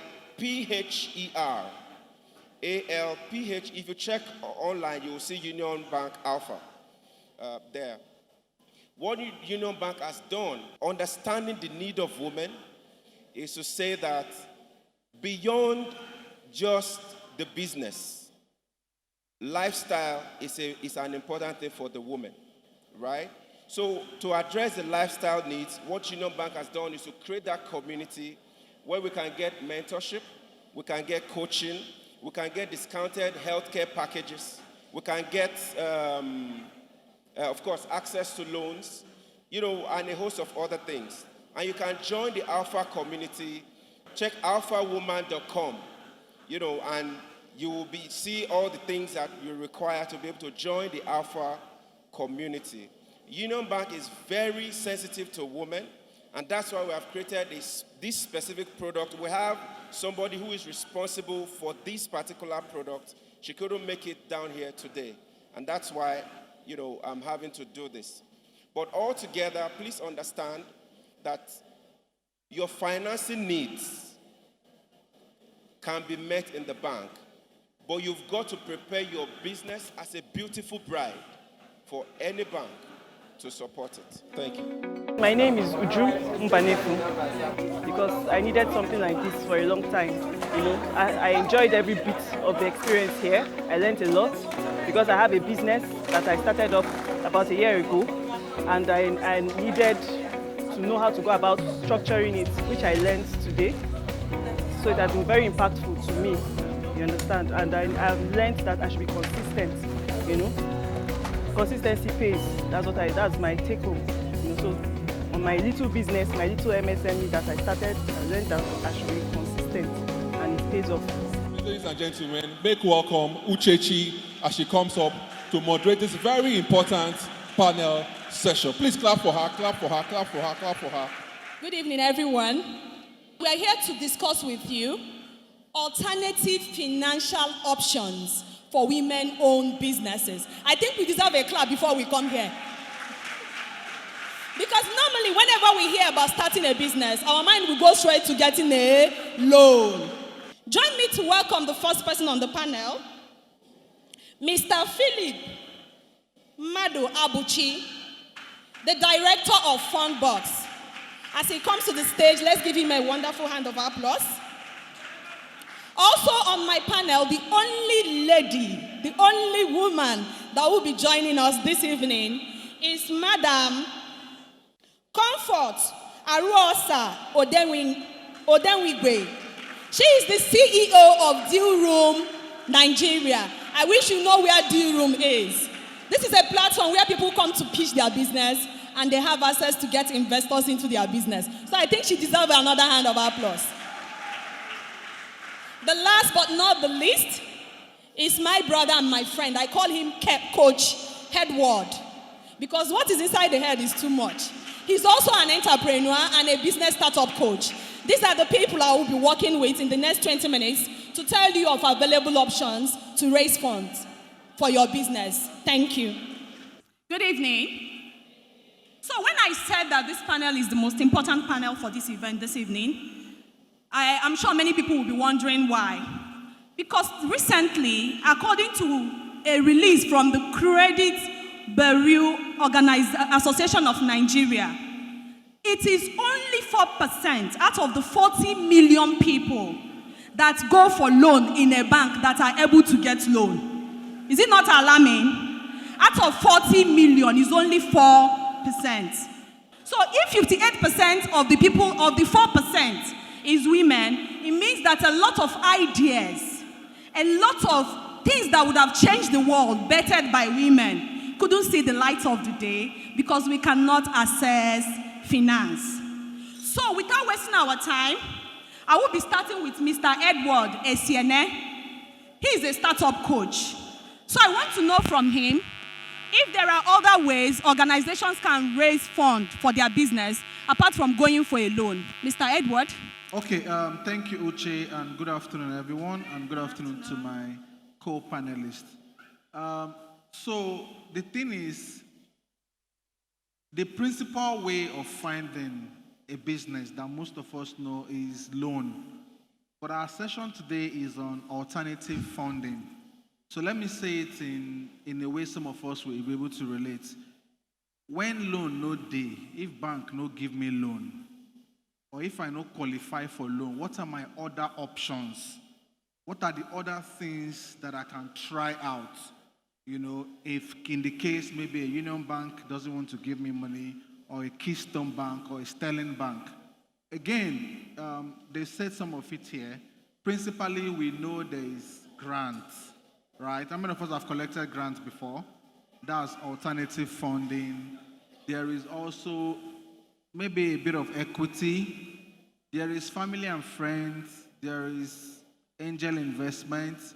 And the one that I like the most is cooperatives. Ajo is an alternative source of funding, right? If you know how to gather people together, everybody put in 1,000 naira or 50,000 naira, 10 people, that's already 500,000 naira for you if you are starting, okay? So as I wrap up on that, finally, the biggest challenge with funding, whether mainstream funding from the bank or alternative source, is a demand and supply issue.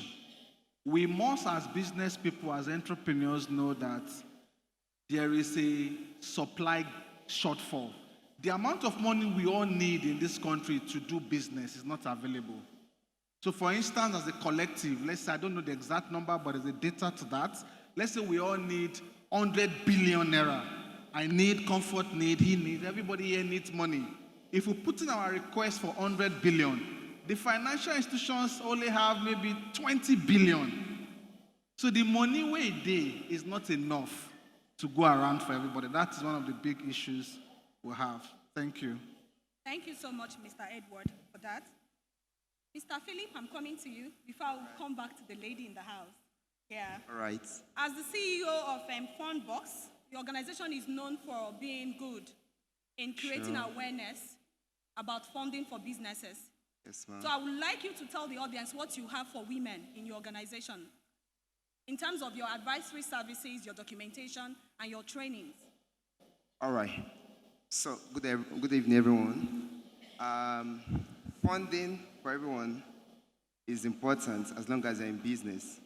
So once funding is out of it, it's there for you to build your brand. Okay? And with that, you can fund your business plan. So if you need to employ the best staffs, if you need to set up an office space, if you need to, establish your factory, you need funds for all of this. However, going to the bank can be a plus if you have the collaterals required. However, for most people, they don't have that, especially if you're just starting out. So what can you do? You have to look for alternative source of funding. And then one of the easiest one is maybe you say grants, maybe you save from family and friends or from your own personal saving. And like my co-panelist said, it can be from cooperative. However, the biggest challenge is that you are not the only one that wants alternative source to funding. Other people also want it, that, oh, how can I also get this fund without having to go and look for collateral, without having to go and look for, be in business for like 3 years before I can access funding or loan. So what we do as an organization is to help, first of all, create awareness about opportunities available for you in terms of funding. Then secondly is about, what is now required for you to get this funding. Of course, there has to be some documentation where we actually come in to support. However, one of the biggest reasons most people don't get funding is not because there's no money, but it's because your business as a startup is termed as a risk for financial institutions, and that is why you can't get funded. All right. So through the information we provide, we'll help guide you and highlight the best part of what you do and match it to the best opportunities that your business can work with in terms of accessing funding. So that's it basically. Thank you so much. You said something that somehow spiked my brain. You said why startups are not getting opportunities for funding, that their businesses are seen as a risk to Yes, it's a financial risk. institutions. Can you elaborate on that a little bit, please? All right, so what are the chances that a business just started 3 years ago will be here for the next 5 years? Compared to the big boys that have been in the industry for the last 10 years, last 20 years, and they have track record and historical data that financial institutions can work with. So it's a no-brainer for anyone to know that financial institution would rather go for the big boys who can take maybe billions of naira or hundreds of millions and then pay back timely than a small business that will request for 5 million, 10 million, and maybe take 2-3 years to pay back, and they're not even sure if they will pay back. Madam Comfort, happy to finally meet you. I attended one of your training, the one you had with Mike Hoff. Yes, and I was also blessed to be coached by him.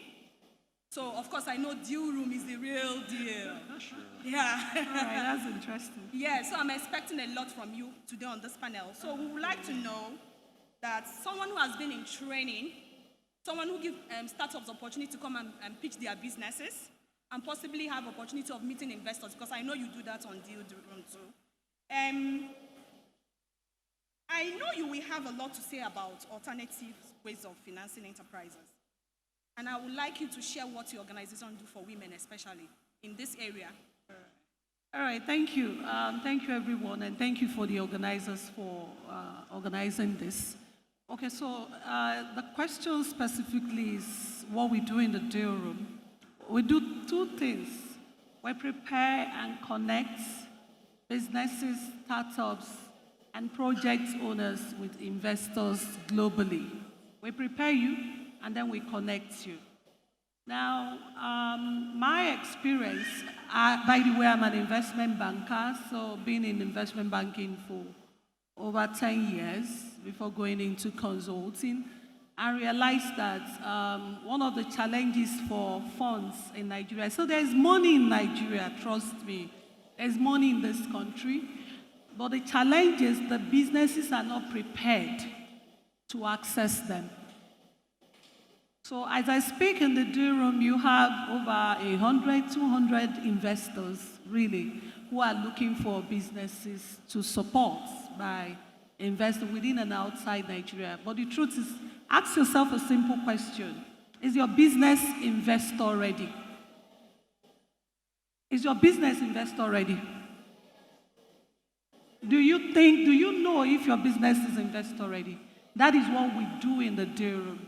Now, specifically for women, we had our first women global peace session for women in April, And we started out to work with foreign partners. We're trying to build a database and a community of women. The idea is to help you get prepared. So what do?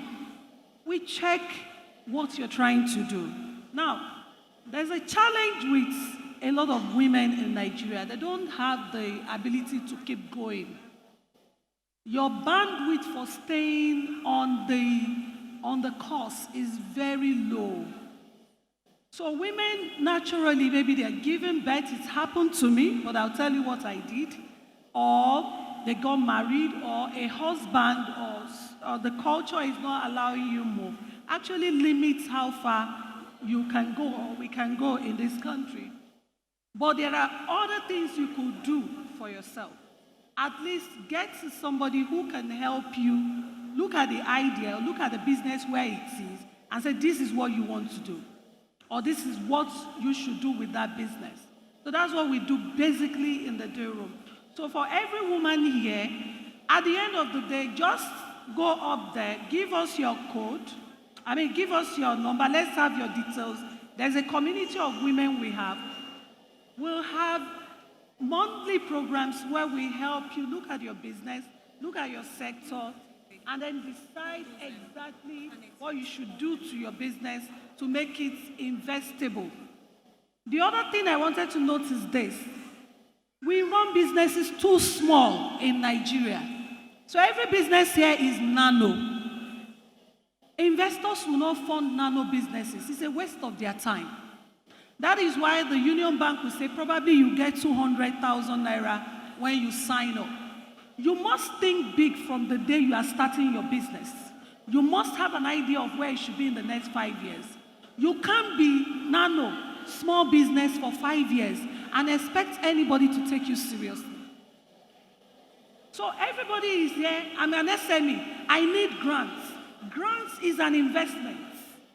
If I give you a grant, maybe from Katia Foundation, 100,000, somebody invested that money and is hoping that yes, it's a grant, you don't have to pay it back, but it has to do something in your life and in the life of people that you're working with. So the grants, that's why you don't get it. Your businesses are too small, they are not investor ready. You are also not packaged enough for any investor to take you seriously. So when you come to the deal room, that's what we do. We prepare you, basically prepare you to meet with investors. Edward, I want you to specifically list the alternative options for finance for MSMEs run by women. Okay, so like I said before, alternative sources of funding, equity is there. Building relationship with an HNI, a high net worth individual, an investor is also very important. I remember in 2016, when I was doing a Google project, a nationwide Google project in hundreds of dollars, hundreds of thousands of dollars, and I was trying to raise money for that project. I wrote to my bank, they said they would get back to me. I wrote to the second bank, they said I should bring collateral. Like I had a PO from Google in hundreds of thousands of dollars. And I needed to execute the project, submit my timesheet and my report, and Google will pay after 45 days. But the initial 20 million I needed to execute the project, this is 2016, I didn't have, and no bank could give me. You know, somewhere along the line, I remembered as a finance person, I worked in a venture capital firm. So the conventional route was not working. I had to go back to some of the big mentors I had. See, my friends, I see 3 pivotal approaches to getting money, and it's in my book called Get Funded. Information, documentation, and relationship. Typically, you need only one to access funding. But if you have the 3, you are highly sought after. Information, who has money, where can I get money? Documentation, what would the funders ask me of? The business plan, the pitch deck, the this, and that. Do I have all audit reports, cash flow, statement of accounts, all those documents do I have? Then do I even have an existing relationship with them? Run your account for 6 months is a relationship. I want to see your track record. Or you have a previous relationship. So do not joke with building vital bridges across board as a business person. Is a huge alternative source of finance. To cut a short story shorter, I met a billionaire mentor of mine many years ago. He gave me the millions of naira. I did the Google project, end of story. From Google project, we went on to build a Facebook project, to do an IBM project. It was not a bank fund, it was an alternative source of fund. Relationship, people, mentors, investors, very, very important. But of this, again, summarily, the best alternative for me, and this may be wrong, permit me, that I recommend highly for anybody in this room is grants. Most of you here, I have some of my friends here that have assisted you guys to look at your grant applications. Put in for grants, apply for grants. From the days of you win, I've been working on grant projects to whatever days. Till this year, I've worked on like 3 different grant projects already this year. Put in for grant, apply, you may get it. I have people that I have worked with, they've gotten over $50,000, $100,000. But you need to be in the right community to get access to this information and to apply for grants. Thank you. Thank you, Mr. Edward. Mr. Philip, I'm coming back to you. Do you agree with Mr. Edward that the best alternative source of finance as a financial advisor is grants? Or do you have a separate view with this? All right, thank you, Mr. Edward, for this point. For me, grants is free money. That is the way I like defining it. So you get the free money. What's better than that? So I agree with it. However, even grants is very competitive. Very competitive. There is an institution in Nigeria, happened to a beneficiary. Very difficult to get. So in my own year, that is still in the foundation program. I applied for my initial business, one of my brand. So that year, there were about 100,000 people that applied, and they did just 1,000 persons. So it's meant 99,000 persons or people came to they weren't able to scale through, all right? So it's very, very competitive. However, how do you know if you'll be part of that 1,000 if you don't apply for it? So the best thing to do is to make sure you have a business that is viable. That's the first thing. Because if your business is not viable, if it's not making money, and if it's not solving a pain point that has an adjustable market, sorry, even grants, you can't get it. Not talk of investments, all right? So I agree with him on that point. Okay. Thank you so much. Madam Comfort, how will this audience get into the deal room? I think is an important question. Is it not? How will they get into the deal room? All right. Okay, so I must be straightforward with us here. Getting money is not an easy deal. Coming before investors, this year alone, I think we've worked with over 200 entrepreneurs trying to screen them. But out of 200, maybe 30 will qualify to meet with investors. So why? The investors are asking for different things, but mainly a viable business, like he had mentioned minutes ago.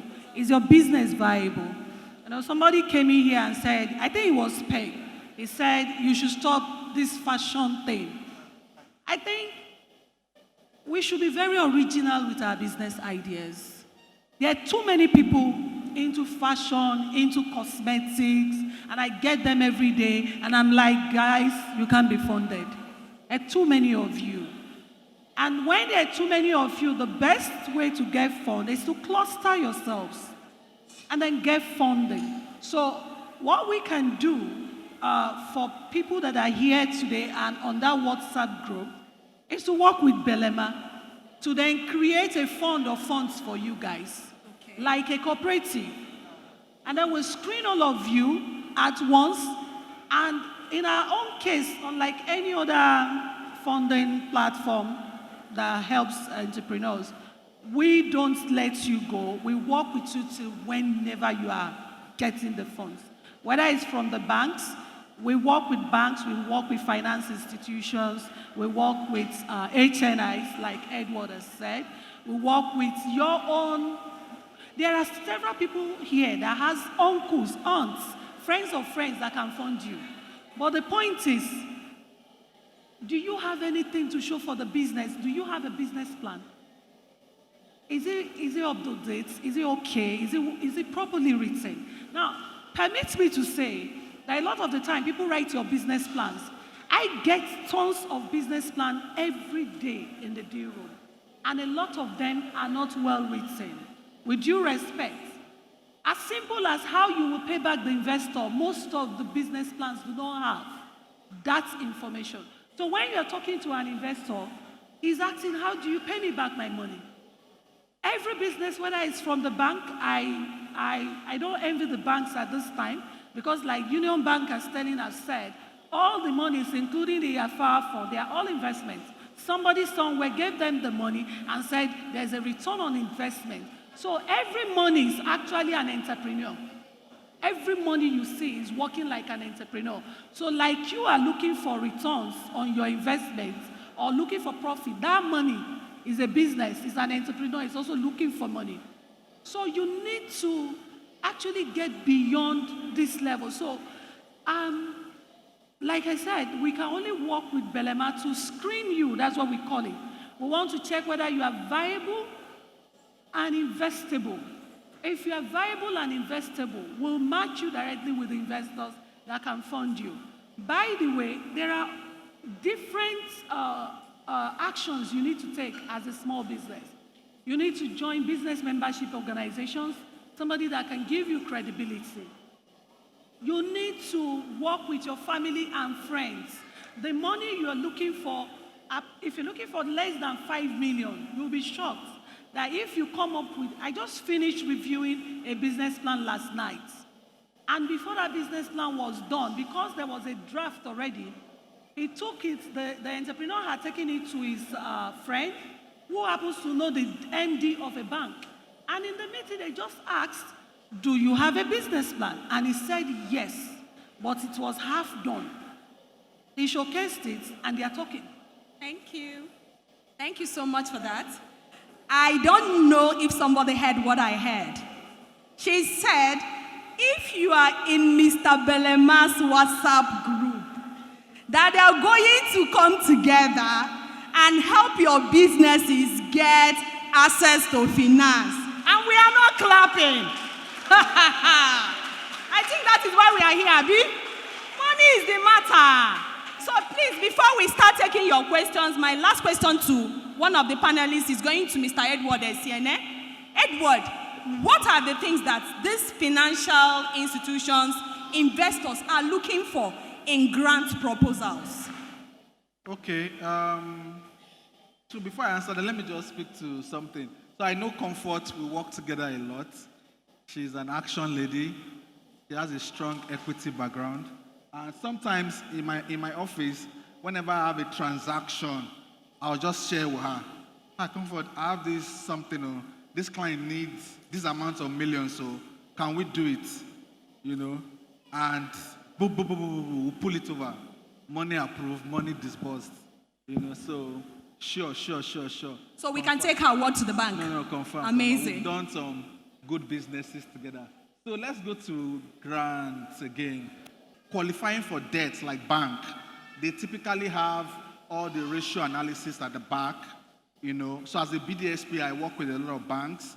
I work with the SME team. And when you put into BOI loan, any of those loans, first face value, 5 C's of credit, at the back, different analysis. So if you want to qualify for a BOI funding, you must understand those 5 C's of credit are the very minimal. And every other thing. I think the demand from BOA also spoke about some of those ratio analysis. It is important if you want to get debt. For equity, the same thing. There is a criteria for equity.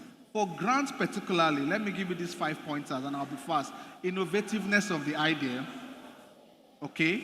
So I worked on the UWIN project. This year, I worked on AgroArc, TNY, EFINA, Enactus, our Youth Challenge.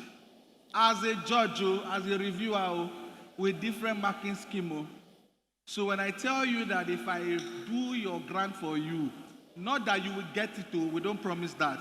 The chances that you will get it is a bit high. Because of the 100,000 that is applying, like he said, we're only giving to 1,000. Your 1,000 has to be clean, it has to be sharp, it has to be punchy, it has to be persuasive. If I see a grant application that we win, I will know. Okay, you've told us about innovativeness. Innovativeness of the solution. Okay. Number 2, sustainability and team. Number 3, market size and data. Number 4, problem statements. Number 5, business model. Then lastly, for some grants, impact and SDG. Which of these SDG problems are you solving? Number 1, zero hunger, or is health, or this or this. So it's normally 5 or 6. There's even one now, if you're around climate change. Okay, how are you contributing to circularity? Is your business circular? Are you running a sustainable, what they call sustainable fashion? To use waste from other fashion designers to produce your own. So there is now another arrangement for grants around circularity and environmental sustainability, which touches around climate change and all of those things. Once your business plan, see, let me tell you these things, in these grants people, there are people that we will now call grantpreneurs. You know who a grantpreneur is? An entrepreneur that is no longer running his or her business, but has mastered the art of winning grants, and they go from competition to competition, winning all the grants. Amen. So you see the person here, he chopped $10,000. You see him here, $50,000. You see him there, $100,000. He or she is no longer running the business, but they've mastered grant winning, and they are now collecting it for sure. Thank you so much. We are opening the floor for the audience. Let me just interject. So I would add a panelist to their panelists, and when he's done, then they would all take questions. Now we have in the hall, I was keeping the best for last time, so people are going. The Development Bank of Nigeria is in this hall, yeah, and they have packages for women, very specific. Those that left early, we tried our best with our resources to organize it. Some people are rushing home. When they get home, they will still sit down and be looking for money. And the money is here. So, ladies and gentlemen, please help make welcome from the Development Bank of Nigeria, Mr. Eze, as he joins the panel session. Very important. Uchechi will moderate still. Mr. Eze, the ground is. So when he's done with his presentation, then they can now take a general question session. Thank you. Okay, so tell us what you do in your organization. Good evening, everybody. Good evening. I've listened to all the presentations. I've heard the expectations from the women-owned businesses. But I want to say something here, and it's with all humility and due respect. You see, when you run a business, I have a lot of respect for you because you're not waiting for handouts. You're actually adding to growing the economy. But the truth here today, they say the truth is bitter. Many of you are not ready for money. I will say it and I will explain what I mean to you. Someone asked a question and said, do you know how the bank gets money to give you? A few of you are doing businesses and you're saving for your children's school fees. That is the money that is lent to another person. For that money to be lent to that other person, the bank has to be sure that that money will come back. Now, we are doing what I call a pity party. You think you walk into a bank, I have an idea, and this is my idea, is novel, please fund me and give me money. It will never happen. Never. Women are not disadvantaged. Don't ever put yourself in the shoes of being disadvantaged. The head of World Trade Organization today is a woman. The head of European Investment Bank is a woman. You have presidents in this world, presidents of powerful countries that are women. Why are you acting as if you're so disadvantaged? When you give birth to your children, you teach them how they will survive. And you teach them a stepwise basis for survival. Running a business is like grooming a child. And at the point you refuse to do what you're supposed to do, then you're bound for failure. That is the truth. I will want to advise. You see, that word luck does not actually exist. What you have is preparation meeting opportunity. That is what people term luck. If you do not plan to succeed, then that means you're planning to fail. Nobody in the nano business segment today can afford to have all it takes to access a loan from a bank. But there's what they call group dynamism, which has been spoken about here, which you can leverage. All the people that are doing fashion can actually come together as a cluster, and that gives you a stronger bargaining power. All the people that need to do business can actually talk to people that understand what it's all about so that you can develop a business plan. Madam made a comment here. She said, I reviewed business, that she reviews business plans, and as simple as how will the money come back is never explained. I've done all my years in banking. I lectured before I did banking. And one of the MDs of a forward SME-facing bank today is a woman. She was my boss.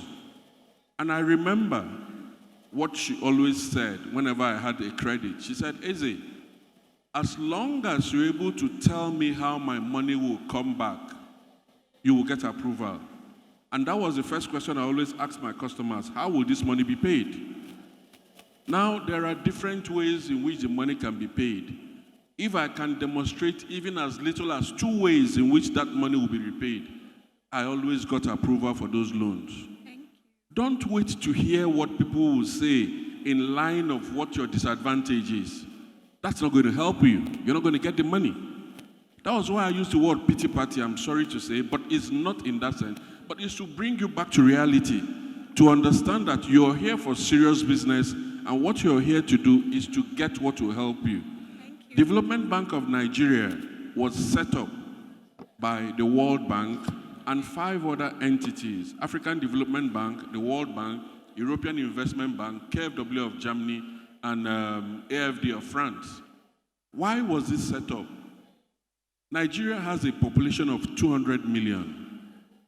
Nigeria's population is an advantage that is not being tapped in the positive way. And as such, is a great concern for even the Western world that the failure of Nigeria will lead to crisis for them in their own countries. After the study, they came up and said, we'll set up a development bank in Nigeria with 3-pronged approach, with 3 mandates. 1 is on lending. 2 is credit guarantee, a partial credit guarantee structure. And 3 is technical assistance. Okay, sir. I want to redirect you a little bit. Thank you for the information you're giving us, but we will be more concerned with what packages do the Development Bank have for women, especially women in Nigeria? Okay, because thank you. Because of our time. Yes, yeah, sir. Because of our time, I'll go straight and tell you that Development Bank does what we call wholesale lending. Okay. We don't deal with individuals. So like the lady from AFDB spoke about monies given to banks. Okay. Development Bank deals with all the commercial banks in Nigeria. Okay. And those commercial banks, we give them a KPI. We give them a KPI, a certain percentage of your lending must go to women. So as at today, I will tell you that as at today, Development Bank lending to women-owned businesses is to the tune of 140 billion to 177,774 businesses run by women. And this is 67% of DBN lending portfolio. And, sorry ma, they exist. They exist. Those businesses exist, which is why you're here, which is why you belong to this platform, to help direct you on how to structure yourselves to access money. That is the major essence. All the banks in Nigeria today get money from Development Bank at a reduced interest rate that allows them to also do a markup, but is still lower than commercial rate. Okay. I am sure the audience will have a lot of questions for you, and we have to hear them out at this stage. So we don't know how many people that have a question for any of the people on the panel. My name is Oria Fayola. I'm co-founder of a tech signal digital marketing agency and an agro-processing called Energio. So I want to ask Madam Arosa Osemwingi, Ma, how do we join you? How can I join you? And Mr. Edward Esene, how do I become a part of your community? Thank you very much. My question goes to the DBN person. Thank you for the information. Okay, so what I want to find out is, if you deal wholesale with the bank and the bank deals with the customers directly, is there a way you regulate that the loan you're giving to them, since it's supposed to be also to help women in business, don't go beyond or don't eventually turn again to a commercial loan? Is there a way you regulate, since you don't also allow the people who access the loan to have direct contact with you? It's only what the bank tells you that you go home with. Thank you. Like I said, part of the reasons that the funders for DBN, part of the directive is that women and youth, that's the girl child, the women and the youth are the focus. So it's part of our focus. We monitor that on a monthly basis on every disbursement. So most of the banks that deal with DBN actually have product programs directed at women. On the interest rate, yes, we also monitor. There's an agreement on what the margin and what the spread should be. Thirdly, we also know that part of our mandate includes, but not limited to, issuing guarantees which can cover for shortfall in your collateral, which the banks that participate in this program also have those capacities. Surprisingly, that community is a premium community. It's a paid to join. As I did last year, I have some friends that are part of the community. But since COVID, we've not been charging anybody to join. It's free to join. I don't know when I will change my mind to get back to paid.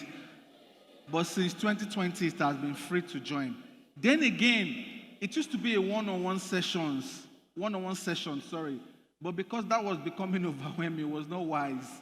So we stopped doing one-on-one session.